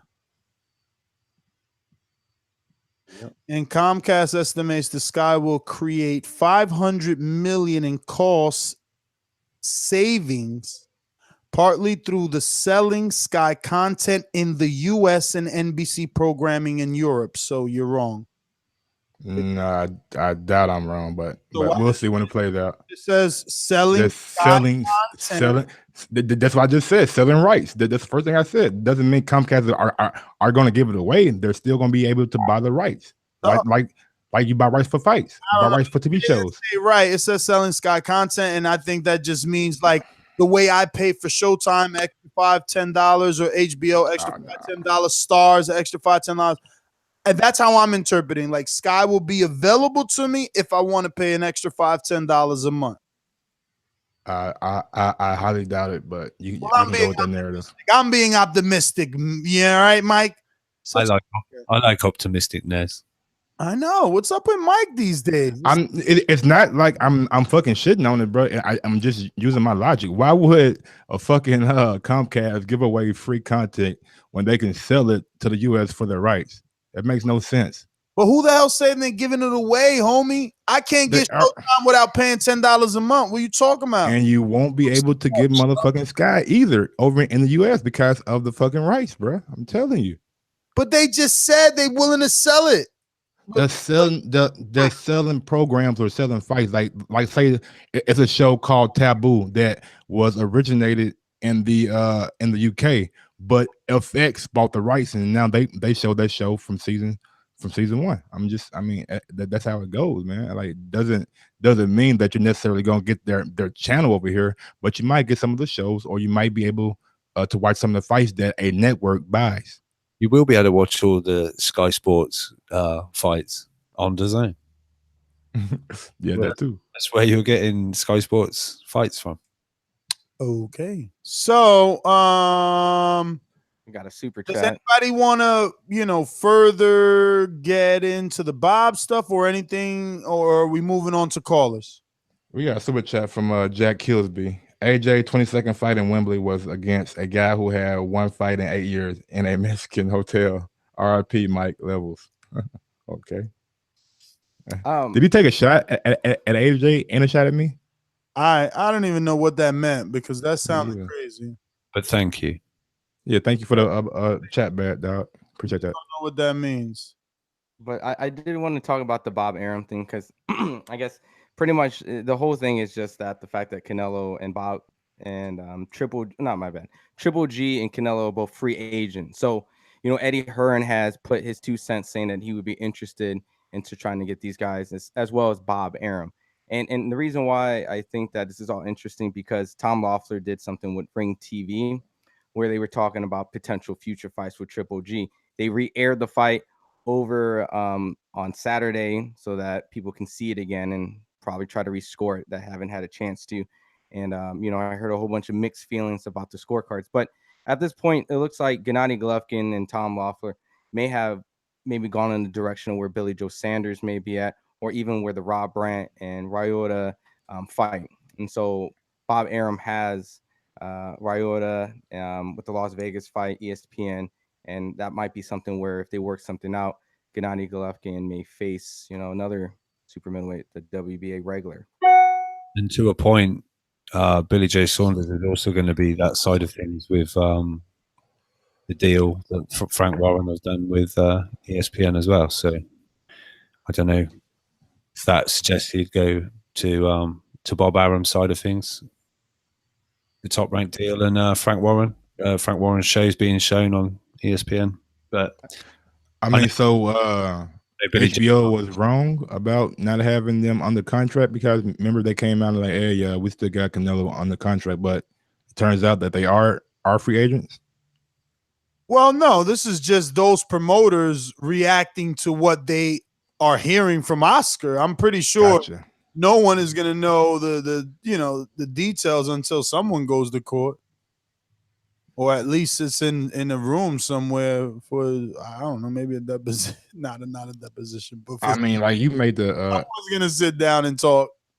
You made the best point. I mean, putting Canelo and Triple G on ESPN, like that's fucking, like, bro, I don't. It gets no bigger than that. Go ahead. And for the one fact that Dana White has signed with ESPN, so that brings even more fans over to the channel. But go ahead. Well, the thing that Tom Loeffler was also speaking about in the Ring TV was the fact that the trilogy may not happen right away if it happens. So this is something now that a lot of fight fans who probably want the trilogy may not see it. It's been already kind of been pushed aside a little bit, and this is kind of the first sign on that Ring TV interview. So this is where we can safely say that the middleweight division probably will be moving away from these two guys fighting, at least right now, and they may face later down in the line. So at that point, man, Gennady better not let that happen. Gennady needs to do everything in his power, threaten like retirement, but like he can't let Canelo get another fight with someone else, then come back. Like, he's getting old, man. He didn't look as good as he used to. And then he like, who's he gonna fight? He's gonna get another 54-pounder in the meantime? Like, because he can't take the risk of losing. Hey, we got a super chat from the fucking super chat king, Big Paulie. Dazn was cool as far as performance, and yes, Ness, the commentary was too scripted. They sounded like an infomercial. I didn't feel natural. Oh, it didn't feel natural. Well, Hey, nah, Mike. Sergio Mora was actually, I forgot to mention, I think he kept it real as hell too. Hey, Mike. Okolie is a waste man. Oh, no, he spelled mon like M-U-N though. Waste man. Oh, jerks off on that shit. What's the latest? I've not kept an eye on it, but wasn't Golden Boy gonna keep the pay-per-view numbers? Yeah, they doing that pussy shit. They keeping it, they hiding that shit. That's some corn. Yeah, man. There's a lot of reports saying that I just hope Wilder don't do that shit. I hope Wilder and Heyman don't try to pull that shit because Oscar's pulling it. You know what I mean? Like, that's whack. I mean, there's reports that said it did like about like a little bit over 1 million. I guess it did less than the first fight. Yeah, 1.1 or something like that. I mean, don't get me wrong. I wouldn't mind a percentage of that 1.1 million pay-per-view buys at $84, but 84 million right there. Shit. Expect to rematch to maybe have done better. I think they dropped the ball with the fucking press conference not being like face to face and not having a press tour. I think they the dropped the ball price is also tremendously. high too. I mean, take that in consideration that some people probably didn't feel like they wanted to spend more That money. was 85 snacks. I'm actually glad I was out there and not heard about it. That was expensive. That was crazy for them too. Like, get the fuck out of here. Yeah, but without the press tours, you don't give people like a reason to buy. Like you build no suspense, you build no intrigue, you build no. Well, you got a backstory, but it's not like these guys are like facing each other like 4 or 5 times, and they have like a little animosity that's shown. So you build nothing and you get nothing. Let's jump out to the callers. There's one quick shout out to ShoBox. Foster defeated John Fernandez, which I think Ortiz got his win too, like I told y'all. But even he was on some Lawrence Okolie shit, saying that he didn't feel his performance was that good. I didn't get to watch it. I was busy. I fell asleep. Yeah, you know. We'll be there. We'll be back. I'll catch it on the rerun. Hey, whoa, man. Alan Wheat, man. Hey, you got to kill yourself for that one, bro. I ain't gonna say what he said. Yeah, you know. People hate us. What you gonna do? So let's head on out to the sponsors and get to these callers. These calls are brought to you by El Camino Electrical Services, experts in electric vehicle charging stations. For consultations and turnkey installation, visit us at elcaminoelectricalservices.com. Going out to our boomeranger, in New Jersey. What's going on? Just like the king is what I mean. The king is what I mean. My man, get a cup and put some change inside your hand. Now hold up. Let's make this official. Everybody let's agree that. Yeah, shout out to fucking Tahoe OG. They said don't leave the house. You know what I mean? If you get down off it. Maybe I made a bad move. I'm out here walking the dog, but I feel like I'm Michael Jackson off the wall.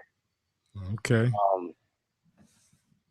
I said what I had to say on the reaction show last night, man. I think, and I watched it again. I watched the fight again, the Povetkin Joshua. So I watched it again today, and I'm like, yeah, he looked at that power. I tell you one thing, that power is real. Joshua got some fucking power. I ain't never going to front on his power. And I'm not going to front on his boxing skills. I'm just going to reiterate, when you got somebody like the Gypsy King, who is just a far better boxer, not only than some of us give him credit for, but then what you might recognize. Now, that layoff, like Fury versus Joshua, Joshua power might, be able to erase him. But just for the most part, I think Fury holds the advantage as far as technique. And then on the flip side of things, the Bronze Bomber, his power is real as fuck. So outside of that, man, I think it was an honorable venture. I know I got a lot of shit going on in the background. It was an honorable venture because I still say, like, if Povetkin did all that funny money shit, and a lot of fighters do funny money, but damn, Like, this shit is like a saga for Wilder. So we can't even say like, ooh, a common opponent. It would have been a nice common opponent. I don't even think Joshua would have fought Povetkin had Wilder flattened him. It seems like Joshua is taking, like, he's looking at fucking Klitschko's box rec and just picking everybody off of Klitschko's box rec and just fighting them. Save for Charles Martin. So I don't know, man. I really ain't got shit else to say at this particular moment. If I think of something better, man, I'm going to jump back in. Love the show as always. Y'all fellas keep putting in that fucking work. Shout out to me. Thanks for calling in, brother. Let's go out to... Let's go out to somebody. Solomon on Skype. Talk to me. Solomon. Going once. Twice. Yo, what's goody? 3 times you're out. Old ball game. Going to Dominic in Seattle. Yo, what's up? What up? When I already gave my reaction yesterday, and it was cool. I watched the fight over and over again with Lawrence Okolie. I'm not gonna say Oakley. He's kind of fights like that. I mean, I remember his last big fight. He fought like that. Not last big fight, the one with the dude. I forgot his name, Chamberlain or Chamber. Isaac Chamberlain. With Isaac Chamberlain. That holding, the jab hold. I think you got to remember the dude came from flipping burgers. I mean, I think he just needs a little bit more experience. I mean, you got to remember he did knock out Anthony Joshua, but I give him respect because not a lot of tall people do boxing. Like AJ said, before tall people in boxing, they were considered unorthodox and unbalanced, and stringy and stuff like that. So, but I do think it's a bitch move that AJ did, trying to say, you need to sign this before your fight, like the same day before his fight, but I think it was the next day before his fight. Like, that's some bitch shit. Like, starting this saga up again with corporation, signings and stuff like that, trying to make it seem like they're in the good and Deontay's in the bad because he didn't sign. He's just trying to steal the fame because we all know Tyson Fury and Wilder could be an A-side position, and Eddie Hearn is motherfucking corporate. Like, he'll do anything to fucking save his money. That's AJ's his bitch, and damn, keep on selling him on the street until he gets all the money he can. Tell us how you really feel. Real, like, when I watched it, that's how he's doing it. Like, every time there's an interview, Hearn is right there, like literally outside the camera view. All AJ got to do is reach his arm out. Hearn's right there. He got his hand on AJ's neck when he's talking. So I can't wait for the Deontay Wilder fight. I love that Deontay Wilder ain't feeding into this AJ talk. AJ can't go nowhere without talking about Wilder. Even when he beat Povetkin, he tried to change up the subject hella times, but it went right back to Wilder. It's like a magnetic effect. So that's my call. And when it came to Ron yesterday, no offense, but I streamed that shit, and I talked English when I said it. So Going out to Cincinnati. Anthony, talk to us. Yeah, it was good. It was good. Yeah. Yo. Same. What up, yeah? Shit. Hey, man, turn your background out, big homie. Turn the who up? Background or something. Like, I think your computer or your something in the background playing. I'm hearing like an echo or something. I don't know. Maybe it's me. I don't know what. How about now? That better? Great. Yeah, you could. Yeah. But nah, I just sit chilling, reflecting on the weekend fights. I really thought that card was gonna be a lot better than that. Like, I thought, this is your first American card. Eddie Hearn about to put some shit on it. I never really did look up to who any other guys were. The only one the name I recognized was Okolie. And he looks like he's got some skill, but bro just holds too much. I don't know if he's afraid to fight on the inside. It looked like he knew how, but just clenching excessively. I'm like, chill out, bro. But the overall of the Dazn, the app itself, I like it that it's simple. I like it that I can look at one thing and I know exactly where it is. And I like how they broke up each fight. You know what I'm saying? It wasn't just, watch this one card. It's like you can watch a few different ones. So I'm like, that's cool. That's cool. I like it basic, you know. Shit, when you you get tired of that newfangled shit. It ain't like what is it, ESPN Plus. That shit's terrible.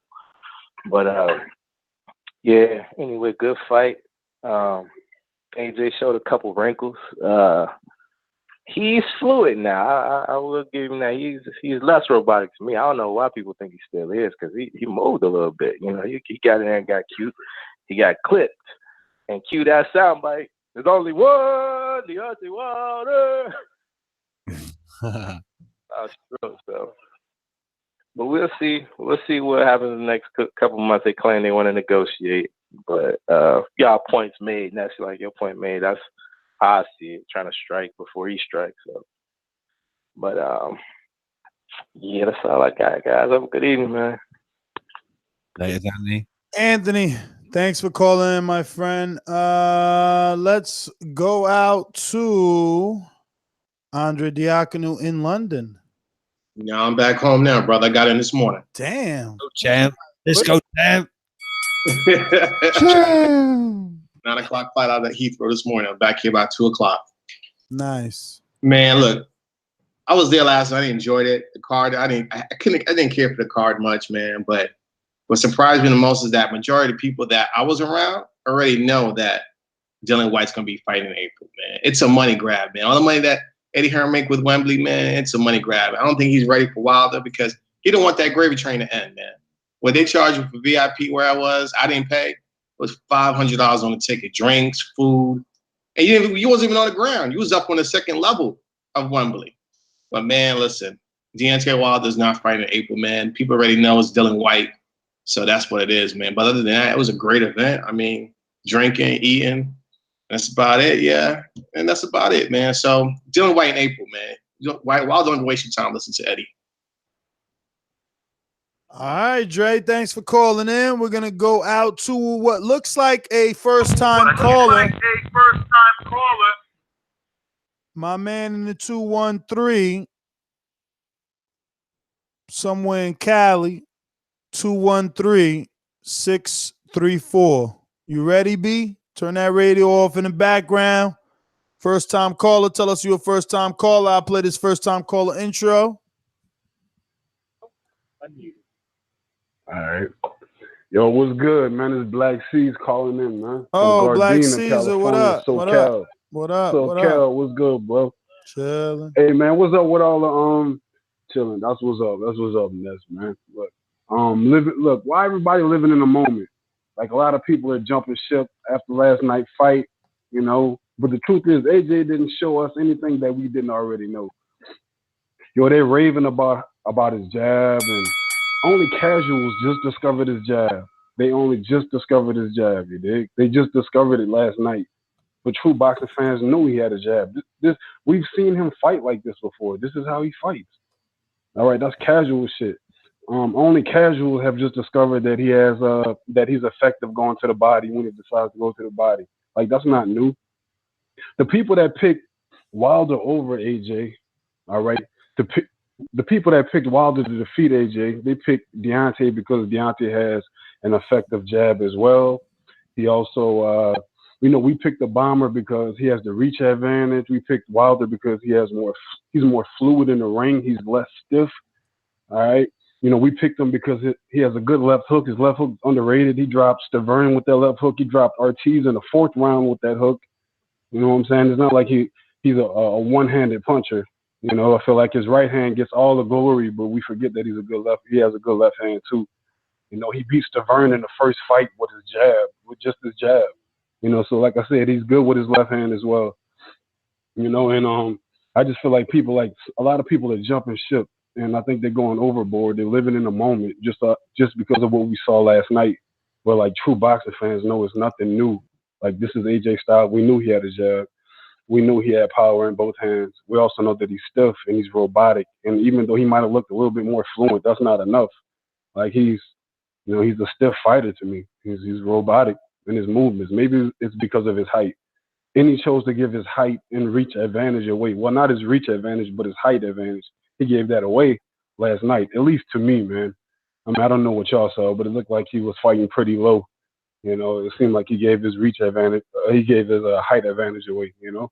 But, you know, I just feel like Wilder has many advantages that people rarely tap into. Like, people don't even really dig deep into it and even discover it. Like, I feel like he's an underrated boxer. I think he's unorthodox, not in his stance, but just his style. He's good at stalking. He's good at, like, you know, just basically lining you up. So he'll give away a round or two to line you up. But once he lines you up, you're going to get the fuck out of here. He don't have to hit you flush with the end of his gloves or in the middle of his glove to knock you the fuck out. We've seen him drop dudes basically by slapping them. So that just gives you an idea how much dynamite he got in both of his hands. So I think everybody needs to pump their brakes. Don't jump ship. If you're a Wilder fan, don't jump ship. You know, not just yet. You know what I'm saying? We're close to the finish line. We're about to unify this shit, you know? And that's all I really had to say, homie. It's all good, man. Much respect to the boxing voice, man. Black Caesar, man, thank you for calling in. Appreciate it. We're going to keep the phone lines moving. We got another first-time caller in 501. 501 734. Who that? Yeah, it's Lil Rock, man. I already know, baby. What's up, man? How's it going?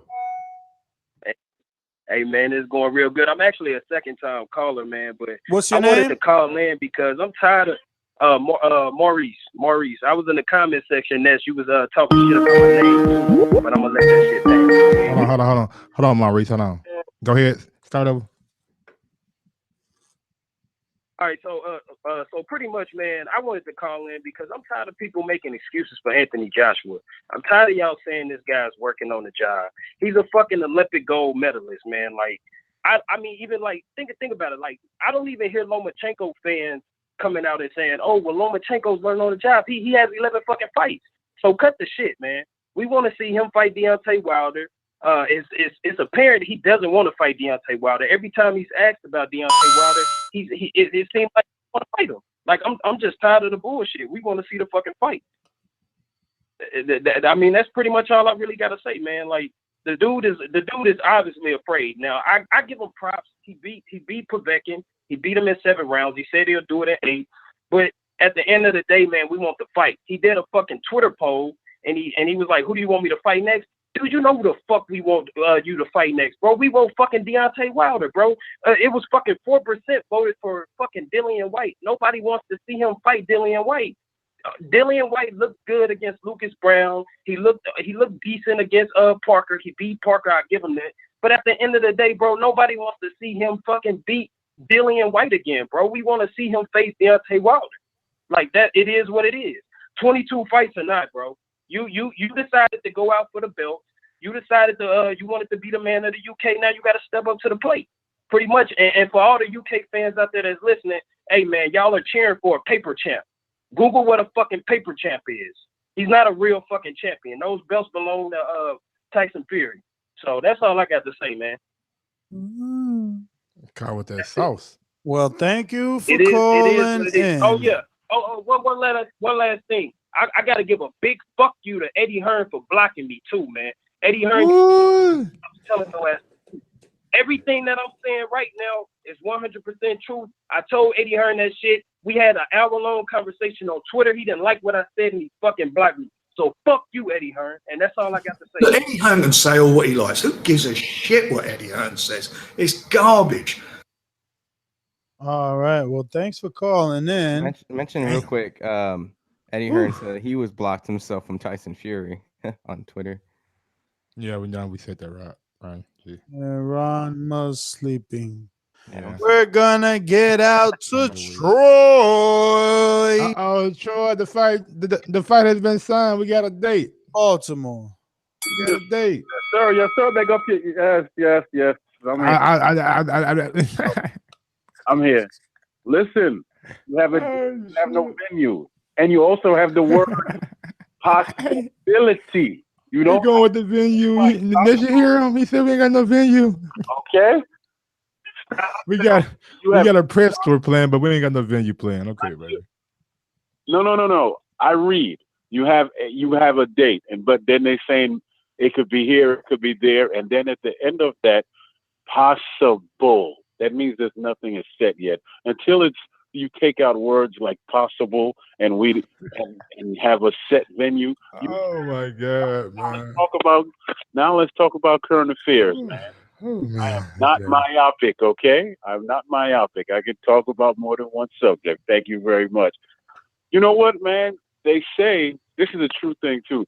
They say when you give people too much, sometimes it kind of ruins stuff. And the fact is, when it comes to sports and boxing, a lot of fans seem to know too much right now because of the internet.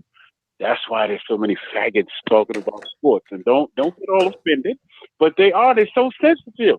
How you gonna say that you like the sport, but you can't root for this man or you can't root for that man because you know he's from a different country, he's this, he's that. That's what faggots do. If you love the sport, you love the sport. Just root for the sport. I mean, so many callers who come up and, oh man, this dude is this dude. Let me tell you what, I appreciate both of them, to be very honest with you, because they both serve a purpose. Nestor. Hello? I hear you loud and clear. Okay, cool. Whether he beats Fury or not, he's never going to get 50-50. He's never going to be equal because his accomplishments in the ring are not equal. I mean, the bottom line is this, brother. That is your opinion. But no, that's fact. No, that is not fact because you do not work in boxing. You are not a promoter. You're nor a manager. You don't work in the network. Neither one of us are, baby. Neither one of us are. But you know who's closer to all of that? I am. And you know who on this show, excuse me, you involved me in your conversation, so now take some of it, okay? You know who already lost credibility on this show?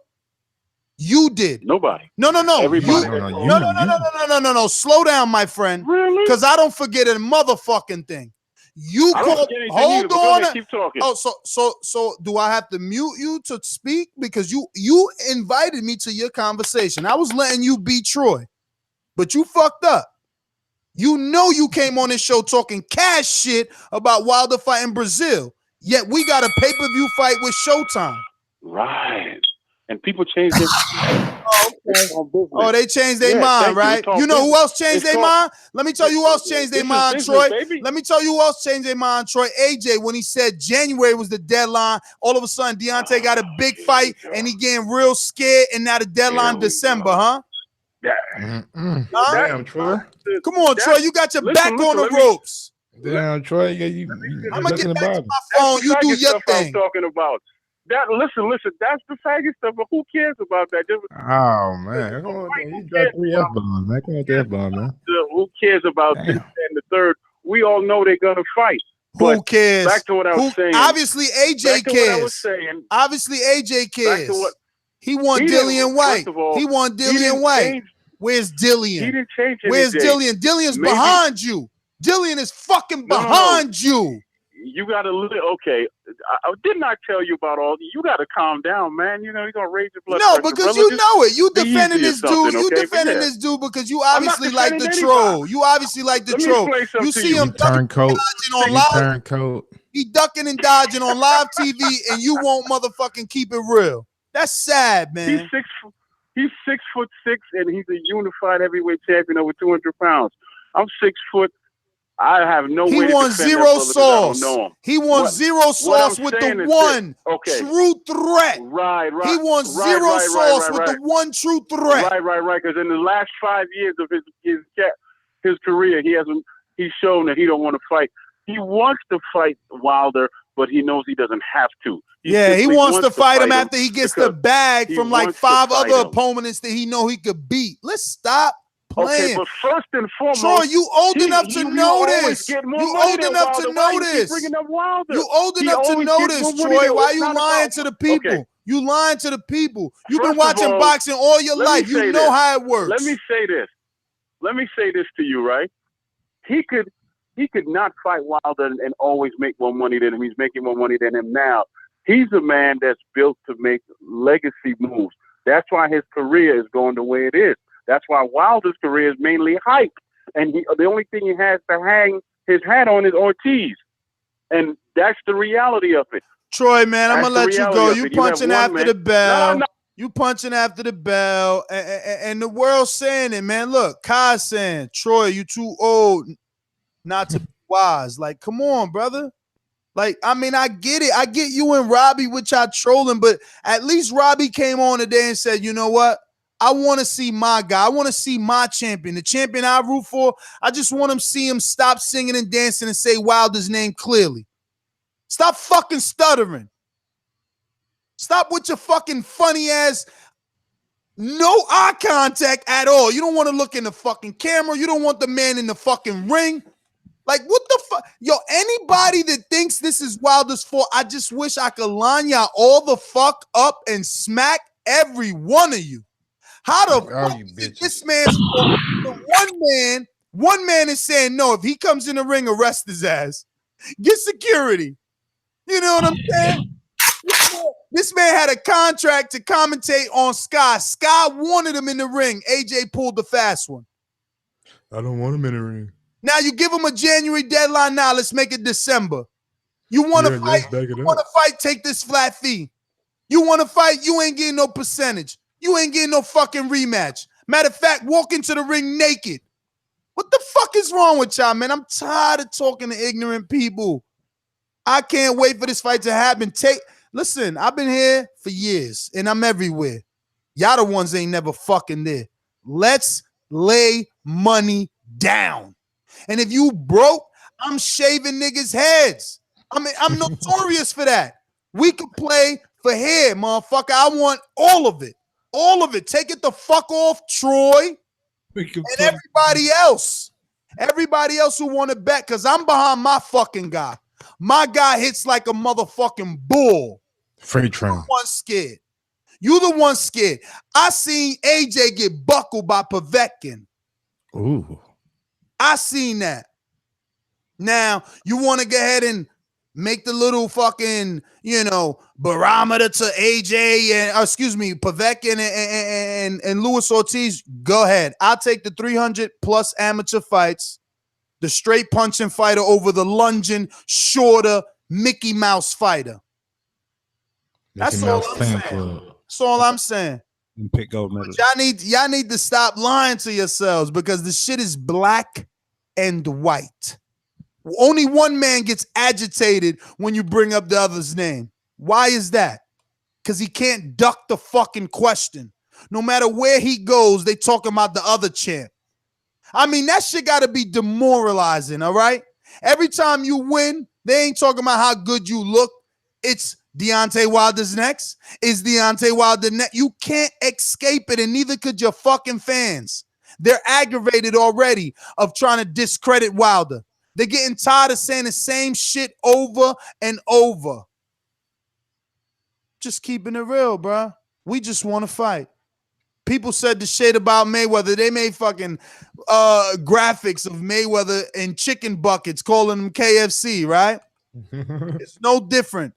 Nobody's bigger than anybody. Everybody gets the same fucking ridicule around here, same criticism. We're going to ridicule your ass.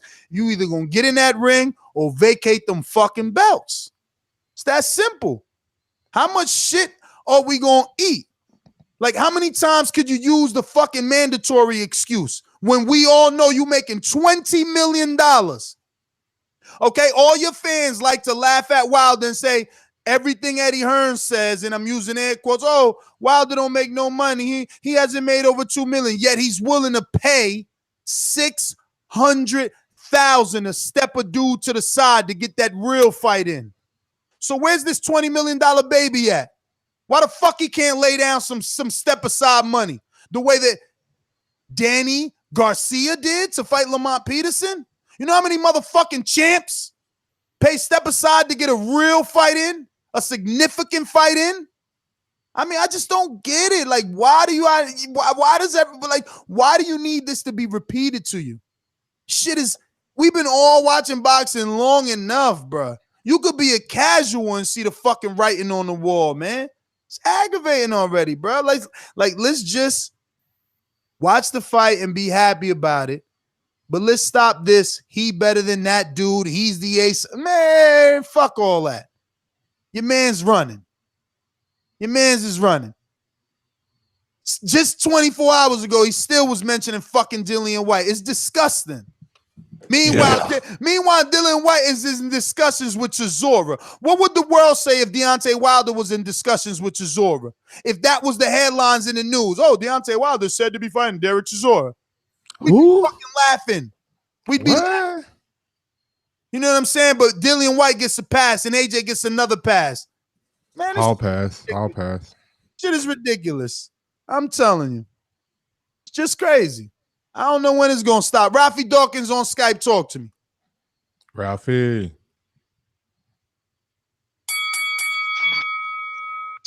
Yes. Yeah. Yes. The offer is there for Wilder. The offer is there. I got to deal with this ignorance right here. Deal with it. Deal with it then. The offer. The offer's there. What offer is that?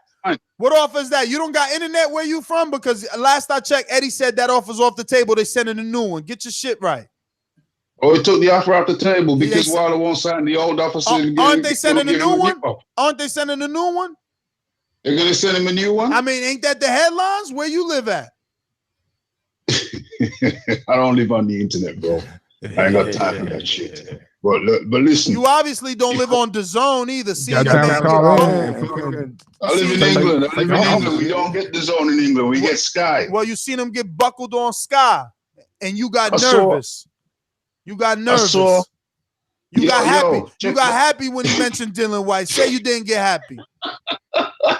Yo, what I saw is this. I'll tell you what I saw. I saw AJ fight a top-ranked heavyweight. I saw AJ beat a Povetkin who I'm sure you would have to agree is superior to Ortiz.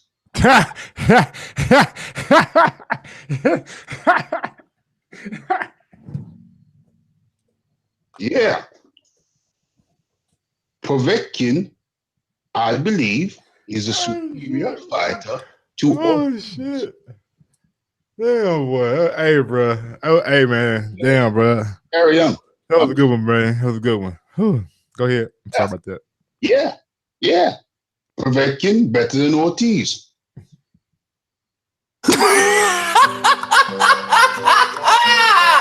Oh, God. Yeah. That's right. Are you off your... Have you been... That's all you going to say? Povetkin better than Ortiz. Yeah. That's right. Give me something else, man. Put them behind it. So AJ is fighting the top contenders. Your guy stepped up once. Okay. So how the fuck? Well, he's stepping up again against the Gypsy King because somebody consistently said that Wembley Arena wouldn't be available in September. So they got to push it to motherfucking April. But Tyson Fury said, nah, man. Y'all can't keep calling my countrymen pussy and me just gonna lay down. So he did the noble thing, the humble thing, and took the fucking challenge. Because yo, man.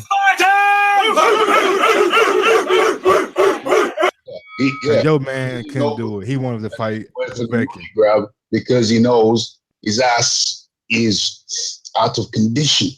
So he's gonna take 10 mil from Wilder. Hey, buddy, I'm gonna let you go. You're punching after bell, but guess what? Last I checked, AJ offered Tyson Fury the fight. Last I checked, Eddie sat down with Tyson Fury to try and get the fight. So this is what I'm saying. What's good for the goose isn't good for the gander, right? Because correct me if I'm wrong, Mike. When Deontay sat down with Joseph Parker, right? Eddie Hearn's narrative was, well, Deontay couldn't come up with the money to offer Parker. That's why we're fighting Parker. So now Why the fuck did Eddie sit down with Tyson, not come up with a good enough deal? All of a sudden, Tyson now is not a viable opponent because Eddie couldn't solidify him. He couldn't give him a 3-fight deal ending in AJ. He didn't like the tune-ups that Tyson wanted. But when they sat down, he fucking was interested, wasn't he? But then he just ain't like the route. But now all of a sudden, zigzag. What's good for the goose ain't good for the gander. These guys. Hey man, real quick, bro. We got a super chat from Andre Diakonu. Get him, Nis. Brit's waking up to catch this heat tonight. Ooh, yeah, you ain't lying. It's just sad. They I don't waking up. get the like. Be fair. Be fair. Pluck. Hey man, I know fair is right, but one thing I always learn: fair ain't shit, but a place where they judge pigs at. I mean, that's how it's gonna be. Yes, man. I guess we going to John in Long Island. Talk to me. This is John B. John. Shit, like what I think is real shit. I just want to tell you, the two best heavyweights in the world right now already fought last year. Louis Ortiz beats AJ. He beats Tyson Fury. He beats all them guys. And nobody beats Deontay Wilder. And that's what it is. And the proof is in the pudding, and it will soon be shown, just like I said it. And that's all that I really got to say. And that's what it is. Facts. All right, John. Well, thanks for calling in. Short and sleep. We're going to Pluck in Memphis. Talk to me. M-Town, stand up. What's up, baby? Go. Goddamn right here. What's going on? Man, shit, man. Look here. First of all, I know. Did y'all hear when Michael Buffer first announced him? He said undisputed champion, and he's not the undisputed champion. But he said that if you go back and look when he introduced Anthony Joshua, he said, and the undisputed champion, like, fuck no, that man ain't no motherfucking undisputed. And I see why the AJ protectors, I see why they protect his ass now. That man got rocked by little dude 3 times, dog. 3 times he got rocked by little dude. So I don't want to hear no more shit about motherfucker, he running this and he running that and flat fees and shit. That motherfucker, y'all got another David Price on y'all hands. And they know it. They know they got another David Price. That's why they're trying to milk the fuck out of his ass right now. Another David Price. Gonna be a Tony TNT Thompson gonna knock his ass out because I'm sick of this shit. Motherfucker. Why didn't he fight Ortiz? Why did AJ fight Ortiz? Talking about some Povetkin and Povetkin using fucking drugs and shit. He was a fucking drug user first, but then AJ fought him. Now he the greatest fighter of all time and shit. I don't want to hear no more of this shit no more. You don't even need to raise your pressure no more, Ness. I promise you need to raise your pressure up no more about this shit. It is what it is. These motherfucking AJ protectors, they on point. So fuck them all, goddamn it. Hey, I'm sick of these motherfuckers, man. Just fight the fight. If he a bum, goddamn it, fight it. Son, bitch. And I'm out. Already. Pluck, thanks for calling in. Hey, I just want to know who wants some AJ versus White? Some bitch. Hear me? Hey man, that's that Southern right there coming out that mic. Off, right, Rob? I don't know if you know. Yeah, just chilling back. Oh, all right. Yo, that was hilarious, bro. Let's get to I mean, you on the boomerang status today? Yeah, I'm gonna jump back in, man. After that call, she got to. Yo, nah, shout out to motherfucking Memphis, man. Homeboy was getting it. But look, what's so crazy to me is that this shit, these AJ protectors come out, you know what I'm saying? And it's like, yo, shout out to all my UK brothers, yo. But y'all motherfuckers are smoking that shit. I'm smoking because they act like they be sitting back there with fucking Eddie Hearn, like, yeah, no, it's a deal on the table. Like, when you, like, if you speak from the point of prize fighting, make that your argument. Make that your position, okay? Ness said that shit so perfectly. You know what I'm saying? The $20 million baby. If you making the point and you saying Joshua can make 20 mil a fight and he's not gonna fight Wilder because it's a cash cow, make that argument. But stop sitting back there like you understand who's getting contracts back and forth. Nobody's close to it. And Troy is like he's like an old head. He's like an old head. Well, what's my man? The fucking the fucking troll nigga in New Orleans, man. Not New Orleans, but God, man, God. But yo, ridiculous. Like, yo, real shit. Like, the politics of boxing, sometimes it gets in the way of what we know about it. And sometimes, like, yo, if you look and you say, April, this fight is not happening with fucking Wilder, like, what are we gonna say then? Oh no, say it's about the money, because that's what it is. If it's about that with Wilder, it's about the glory. He got a short window in this fight game, but he trying to go out on the legendary status. If Joshua trying to go out as a millionaire, then so be it. You know what I mean? That's pretty much it, man. I'm gonna go back to burning my herbs, man. Shout out to everybody on the show. Shout out to Troy. Shout out to them UK brothers. Shout out to Memphis. Shout out to everybody. I'm out. Salute. Straight to the point for those with attention deficit. I'm so repetitive, so I gotta repeat. Stainless from the street to the deep. I'm coming with that heat. All you need to know about me, I'm coming with that heat. Yo, what up, TV, BV, Mike, Ness? Oh, I see Rob from the UK finally clicked back in. I was getting nervous. Yeah, I heard you. What is it about the day after Anthony Joshua fight that all y'all UK fans still be high as a motherfucker on the delusions of grandeur, man? Like, what be happening? Like, I remember before this fight, everybody, even the UK, was shitting on Povetkin and how sorry a fight this is. Now all of a sudden, you know what I'm saying, AJ squeak past an old ass man in 7 rounds, and he's a king again. He's a god, and Wilder's ducking him. I mean, you from the UK, so you can actually answer that for me. No, I don't think he's. Well, okay. Back. I don't think he squeaked past him. Didn't he really deal with him quite impressively? No, he didn't. He got himself together. Don't get me wrong. That was a good win. But did it impress me? No. That's just me being real. I'm telling you, I'm taking this Wilder Fury fight because it's good to see somebody still challenge themselves. But we all wanted the Wilder Joshua fight. You know what I'm saying? And to talk now like all of a sudden this is Wilder's fault. Like let's get past that. You know what I'm saying? And just I don't know what that is, man. But I'm just tired of seeing it. We are supposed to be fight fans, and I get, you know what I'm saying, you show loyalty to your fighter, but it's getting to the point now where I just keep hearing these delusions of grandeur where all of a sudden, after Joshua fight, they forget the way they felt about him. You know what I'm saying? When this fight was announced or when it was announced that they didn't get through negotiations with Wilder. You know what I'm saying? Like, a lot of his fans were suddenly his haters, and now they right back on the bandwagon again. And that's my question. How is it like after the fight, like suddenly they have forgiven everything that's happened or transpired before this, and now they back to, you know what I'm saying, well, Wilder's scared of Joshua. Like, how does that happen in a matter of punches or in a matter of rounds that all of a sudden people forget and they get brave and they jump right back on the bandwagon again? Is that just a fickle thing from the UK? Or I don't know, man. I don't know.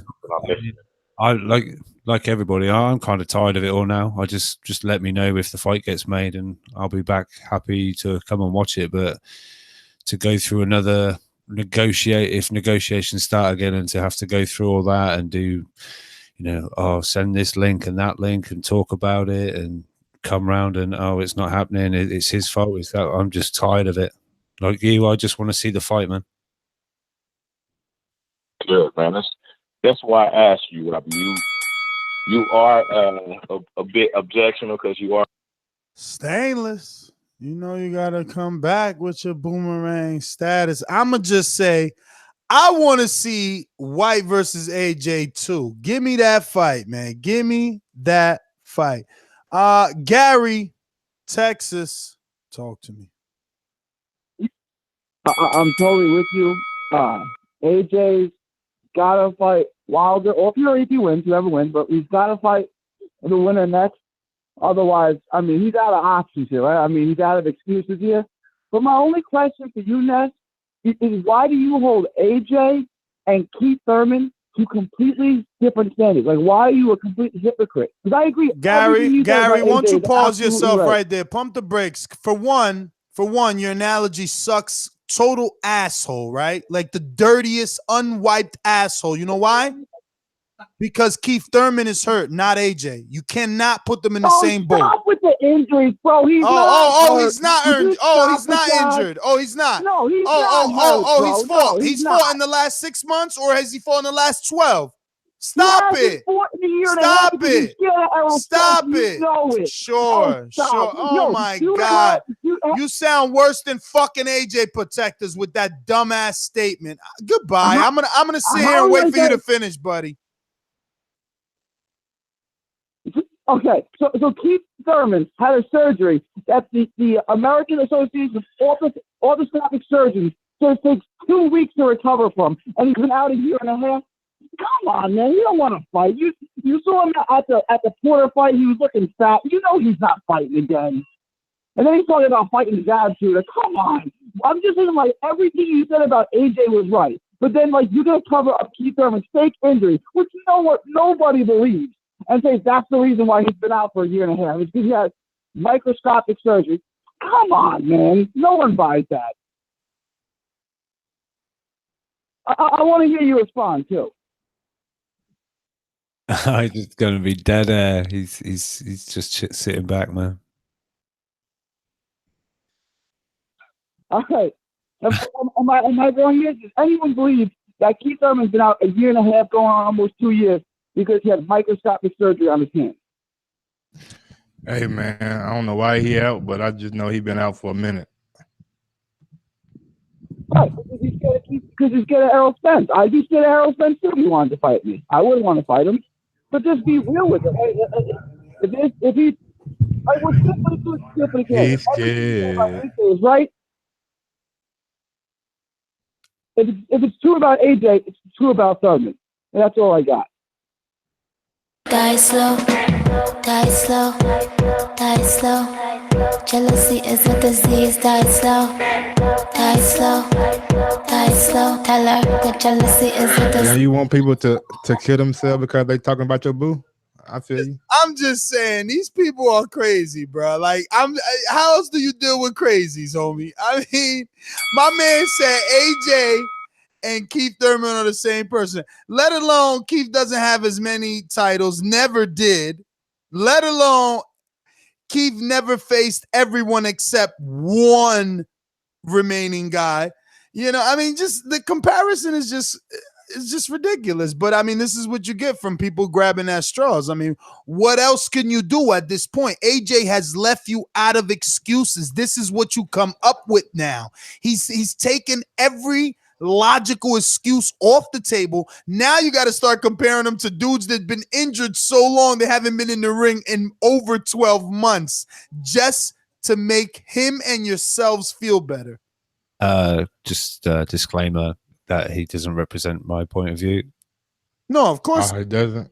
No, I ain't bringing him. This is a certain contingency of the AJ protectors, not all of them. I thought you was a TBV fanboy. No, I know not everybody is as crazy as Gary.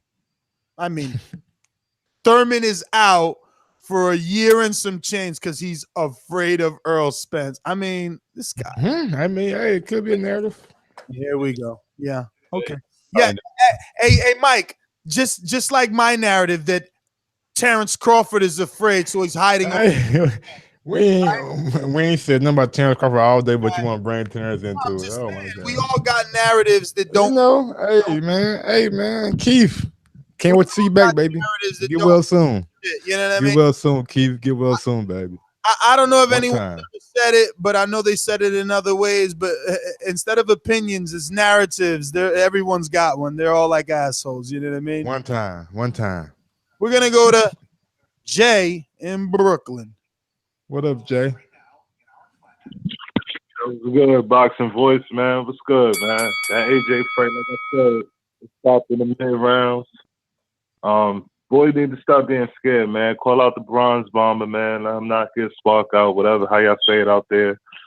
And as far as Terrence Crawford, man, I'd love to see that Errol Spence and Terrence Crawford fight, man. They need to make that happen. That'd be lit. And that's about it, y'all. Nah, Crawford's running, man. He's on the wrong side of the street. You know, you're wrong side of the street, man. I mean, like that's my narrative. But shit, my narrative. He re-signed with Top Rank to stay away from Earl. You know what I mean? That's what all I'm saying. One of them got a contract, the other one don't. Yeah, you're right. And all I'm saying is everyone has a narrative. Like Gary came in here with his weak ass narrative. You guys, I mean, the funny thing is that we got to sit here. We're the real ones putting in work. We got to sit here 3 hours and come up with shit to say every fucking minute fresh. You're sitting there on hold for 3 hours and that's what you come up with.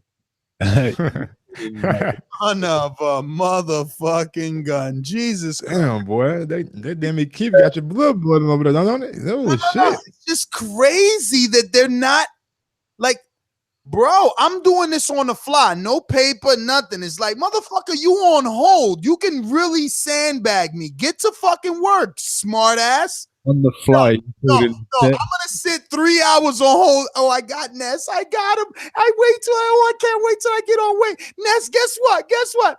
AJ and Keith are the same.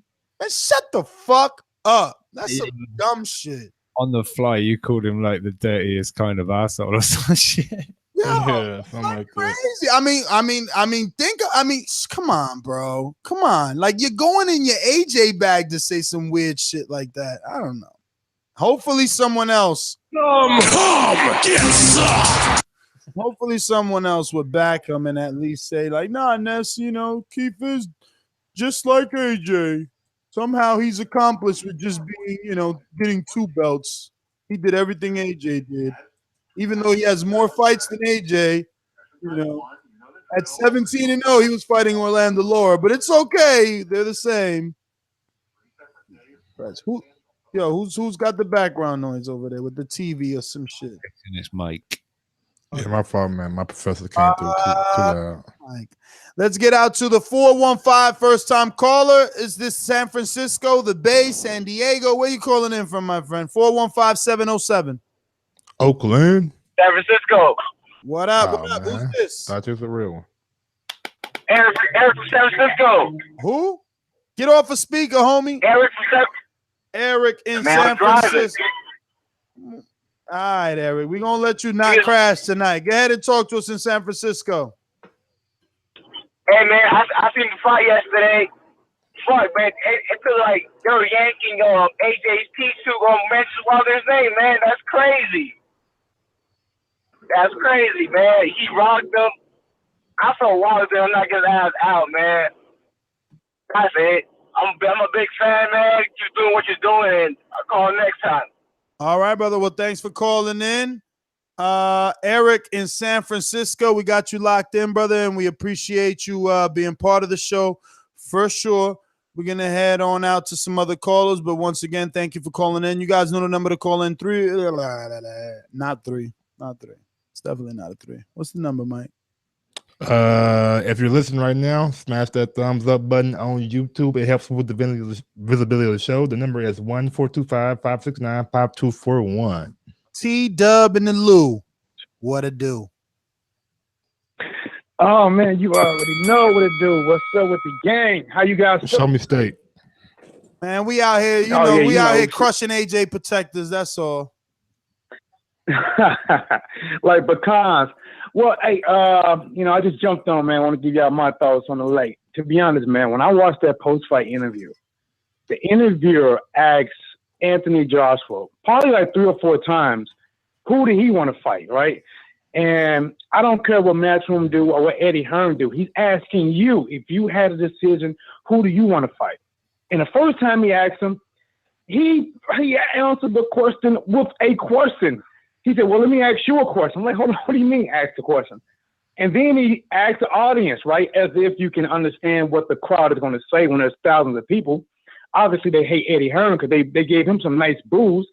They asked the crowd, who do you want to fight, right? And they start screaming. Then he started about doing a poll, right? So you got a poll up there, right? And the poll, last time I checked, Deontay Wilder was winning it clear, and you got Tyson Fury, he's up there respectfully. And then you got Dylan White, somewhere still at the starting line, just getting off the ground at 5%. Now, with that being said, guys, this crossed my mind. the post-fight interview, right? Even though he said up there, right, when the guy finally got him to say a name, right, and he said Wilder. And as the AJ protectors say, you know, who is Wilder? They don't know who he is. It's funny how the UK crowd was cheering. Yeah! The UK crowd that don't know Deontay Wilder all of a sudden knows Deontay Wilder once he said Deontay Wilder. Then they get to the post-fight press conference, and Eddie Hearn talking about they want to make the deal right now before December. Come on now. You know that can't happen.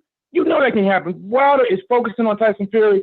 He is not focusing on going back and forth, trying to negotiate, get his mind all messed up before fight Tyson Fury. So with that being said, AJ better not duck Wilder when Wilder punches Tyson Fury head off. But that will be a good fight until he gets his head punched off. Well, all right, brother. Thanks for calling in. Yo. Just to let you know where that poll is at the moment. Cast your vote. Anthony Joshua's poll.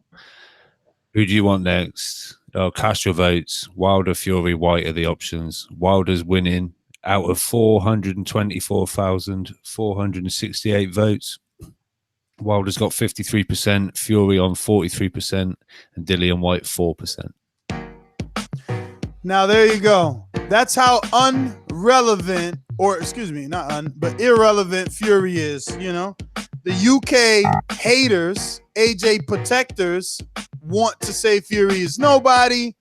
He's fat. He's not in shape yet.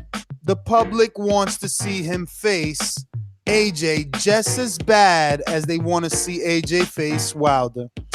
I'm telling you, man, it's just you're running out of room, bro. There's, you know, it's coming down to the point where there's nowhere to go.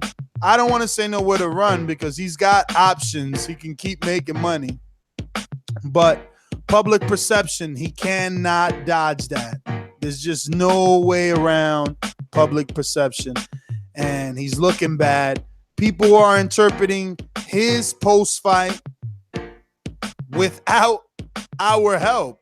They're calling in saying that they didn't like the way that he answered it, saying that he's singing and dancing, questioning why he wants to do a poll as if we don't already know who the fuck we want to see him fight.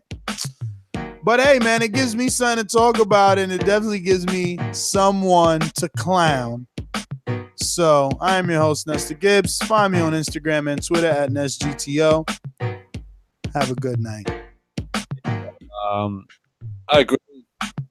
Should have said it as it is. We see lots of like young fighters come out and say the microphone goes under their nose, and there's who do you want to fight? And they're like, I want to fight Lomachenko. And you know the promoter's going to be like, well, you know, calm down.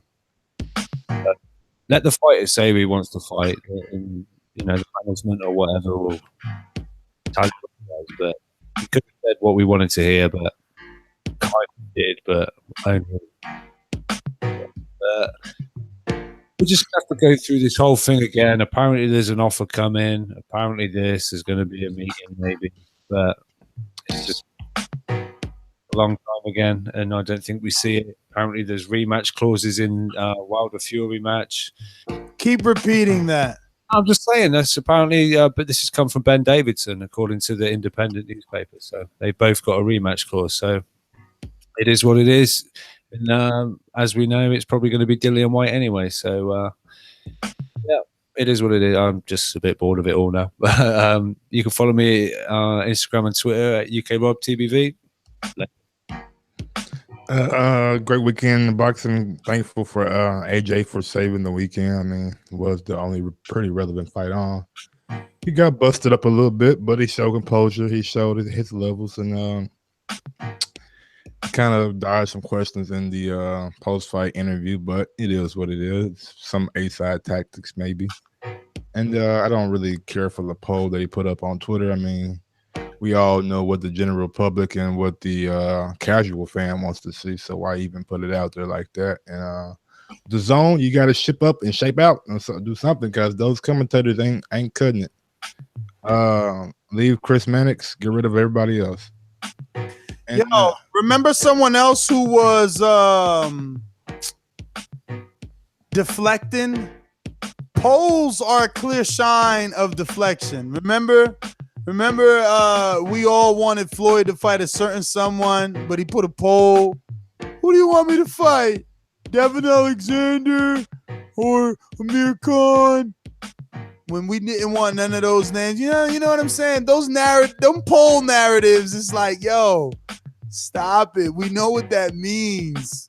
I know. So I mean, what he put a poll with 2 fighters that you didn't want to see either of them. Yeah, he put Devin Alexander and fucking Amir Khan. Well, at least Wilder's in this one and it's winning, you know. But at the same time, I mean, it doesn't really matter if he's winning or not. We all know the fight we want to see, and just because he's winning, it makes it look like, oh, I want it, but Wilder don't want it. But you guys want to set a date and a preterm shit before the fight even happens with him and Fury. But it is what it is. Shout out to fuck. Damn, who don't give a fucking shout out to? Well, forget about it. Follow me on IG at Gross1911 and on Twitter at Gross2312. Damn. Oh yeah. Shout out to Ak and Barack for doing their thing on the zone. Big ups to y'all, man. Glad to see somebody from the culture getting a shot and an opportunity at things like this.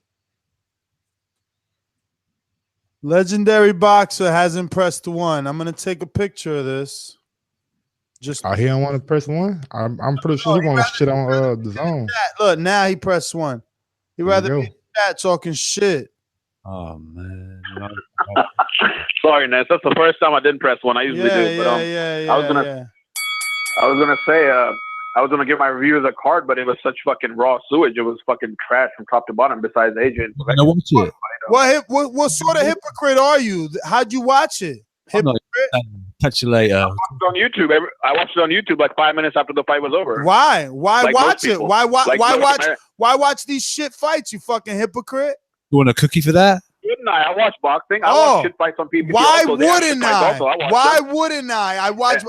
You see what I'm saying? The hypocrisy, bro. Like you guys are just Also, Ness, let me finish. I just got here. Also, the reason I didn't buy it is because multiple people told me their streams are fucking garbage. Kept buffering. It wasn't HD. They had to restart it. Also, few people on Twitter said they got from Canada, like they paid. You know why they ain't have HD? Charged. You know why they ain't have HD? Yeah. Because they don't even got a fucking TV that's HD. That's why. Because I got fucking HD. What are you talking about? What are you talking about? I have 4K everything, and everybody has HD. What are you talking about? Stop lying. You talking about you just said right now. You just said right now people were texting you saying that they didn't have HD. I fucking watched it in HD. They didn't have an HD stream. I mean, hold on, Ness. To be fair. Pusher. To be fair to his point, when it was buffering and it stopped buffering to like start back, that shit was grainy. Then it got back to HD. I'm not the only one. There's hundreds of people on Twitter everywhere, and also people said if you use your credit card, you're the only one. You're the only one. You're the only one I see telling people to go. I'm not the only one. People, your old co-host, B just did. Shut it up. Shut it up. It doesn't matter what you think. All right, you're the only one running around like a fucking weirdo. Oh, there's an account. DAZN sucks. You should follow it. Look at it. Yo. Like, bro. His account. Like, what the fuck do you do for a living, brother? You got this much time to just fucking troll nonstop.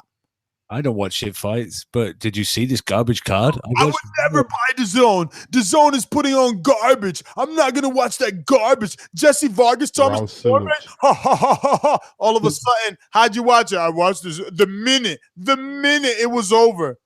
I mean, he said 5 minutes. No, I don't want to watch DAZN, but I watch it the minute it's over. You're such a hypocrite, bro. Like, kick fucking rocks. AJ versus Povetkin, not DAZN. That nigga was still talking the whole time.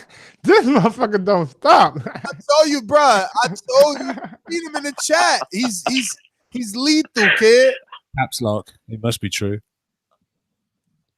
Go ahead, man. Finish up.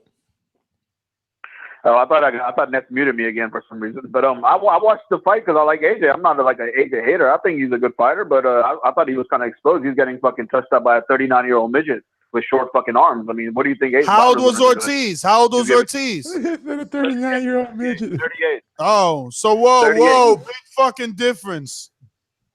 Yeah, and also Ortiz didn't get dropped in the fight before he fought Wilder either. Povetkin did. He got dropped by a fucking bum, Price, who can't even beat fucking journeyman. So just keep that in perspective. I know you're on the DAZN payroll now. You act like you're like that publicist and shit, but you got to be keeping real, you know. Nah, I'm not. I'm the fucking. I'm their brand ambassador. He's on the water bottle. You are for PBC. I thought Konaki versus Martin was a way better fight than Parker versus Povetkin. That shit was. You mean Konaki? You mean Konaki that went life and death with Martin, a guy that fucking AJ fucking the whole fucking world with? That's what Excitement, fireworks. That's what we AJ's need, a DAZN fighter. Just know that he's a DAZN fighter. Shit. Well, also, Tank tweeted he's fighting on December 1st. So you think that's the undercard for Wilder? He tweeted that like last or 2-3 days ago. Nah, Mike Coppinger also tweeted that it's highly unlikely that Tank or Leo or Gary or anybody could afford to be on that undercard. He suggested Thurman and Jared Hurd. I heard yes, Thurman and Jared Hurd also. I don't know, but I see you like talking speculation instead of the fight that you watched last night. Hey, don't forget on this Sunday, Ortiz versus Molina, special edition of PBC Sunday. Man, get the Coronas ready. Take that shit to DAZN. FA on the card. Enjoy yours. Oh, he got an Uber driver. Who the fuck is Thomas Delorme? Uber driver Delorme. Fucking That's five. The main event is on DAZN. Yeah. He's fighting Vargas. Delorme beats Molina. No chin. Molina is like a fucking. Delorme beats Molina. Has no chin. Delorme beats Molina. Didn't Delorme lose to Lundy, 140-pounder or something? Didn't John Molina fucking lose to Terrence Crawford? Terrence Crawford is a pound-for-pound king, baby. Come on. Oh, what about Adrian Bumbroner? Nah, he got beat by an Uber driver, didn't he? Just recently. Oh, Adrian Bumbroner?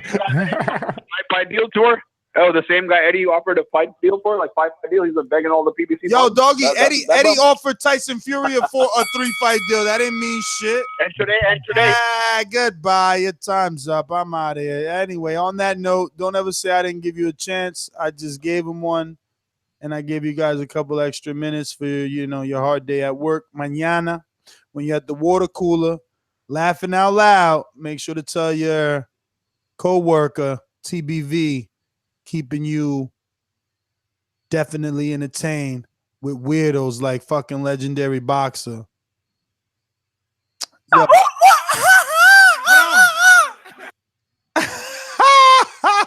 Yo, the fact that you do that and no one can tell whether it's you or not, it's hilarious.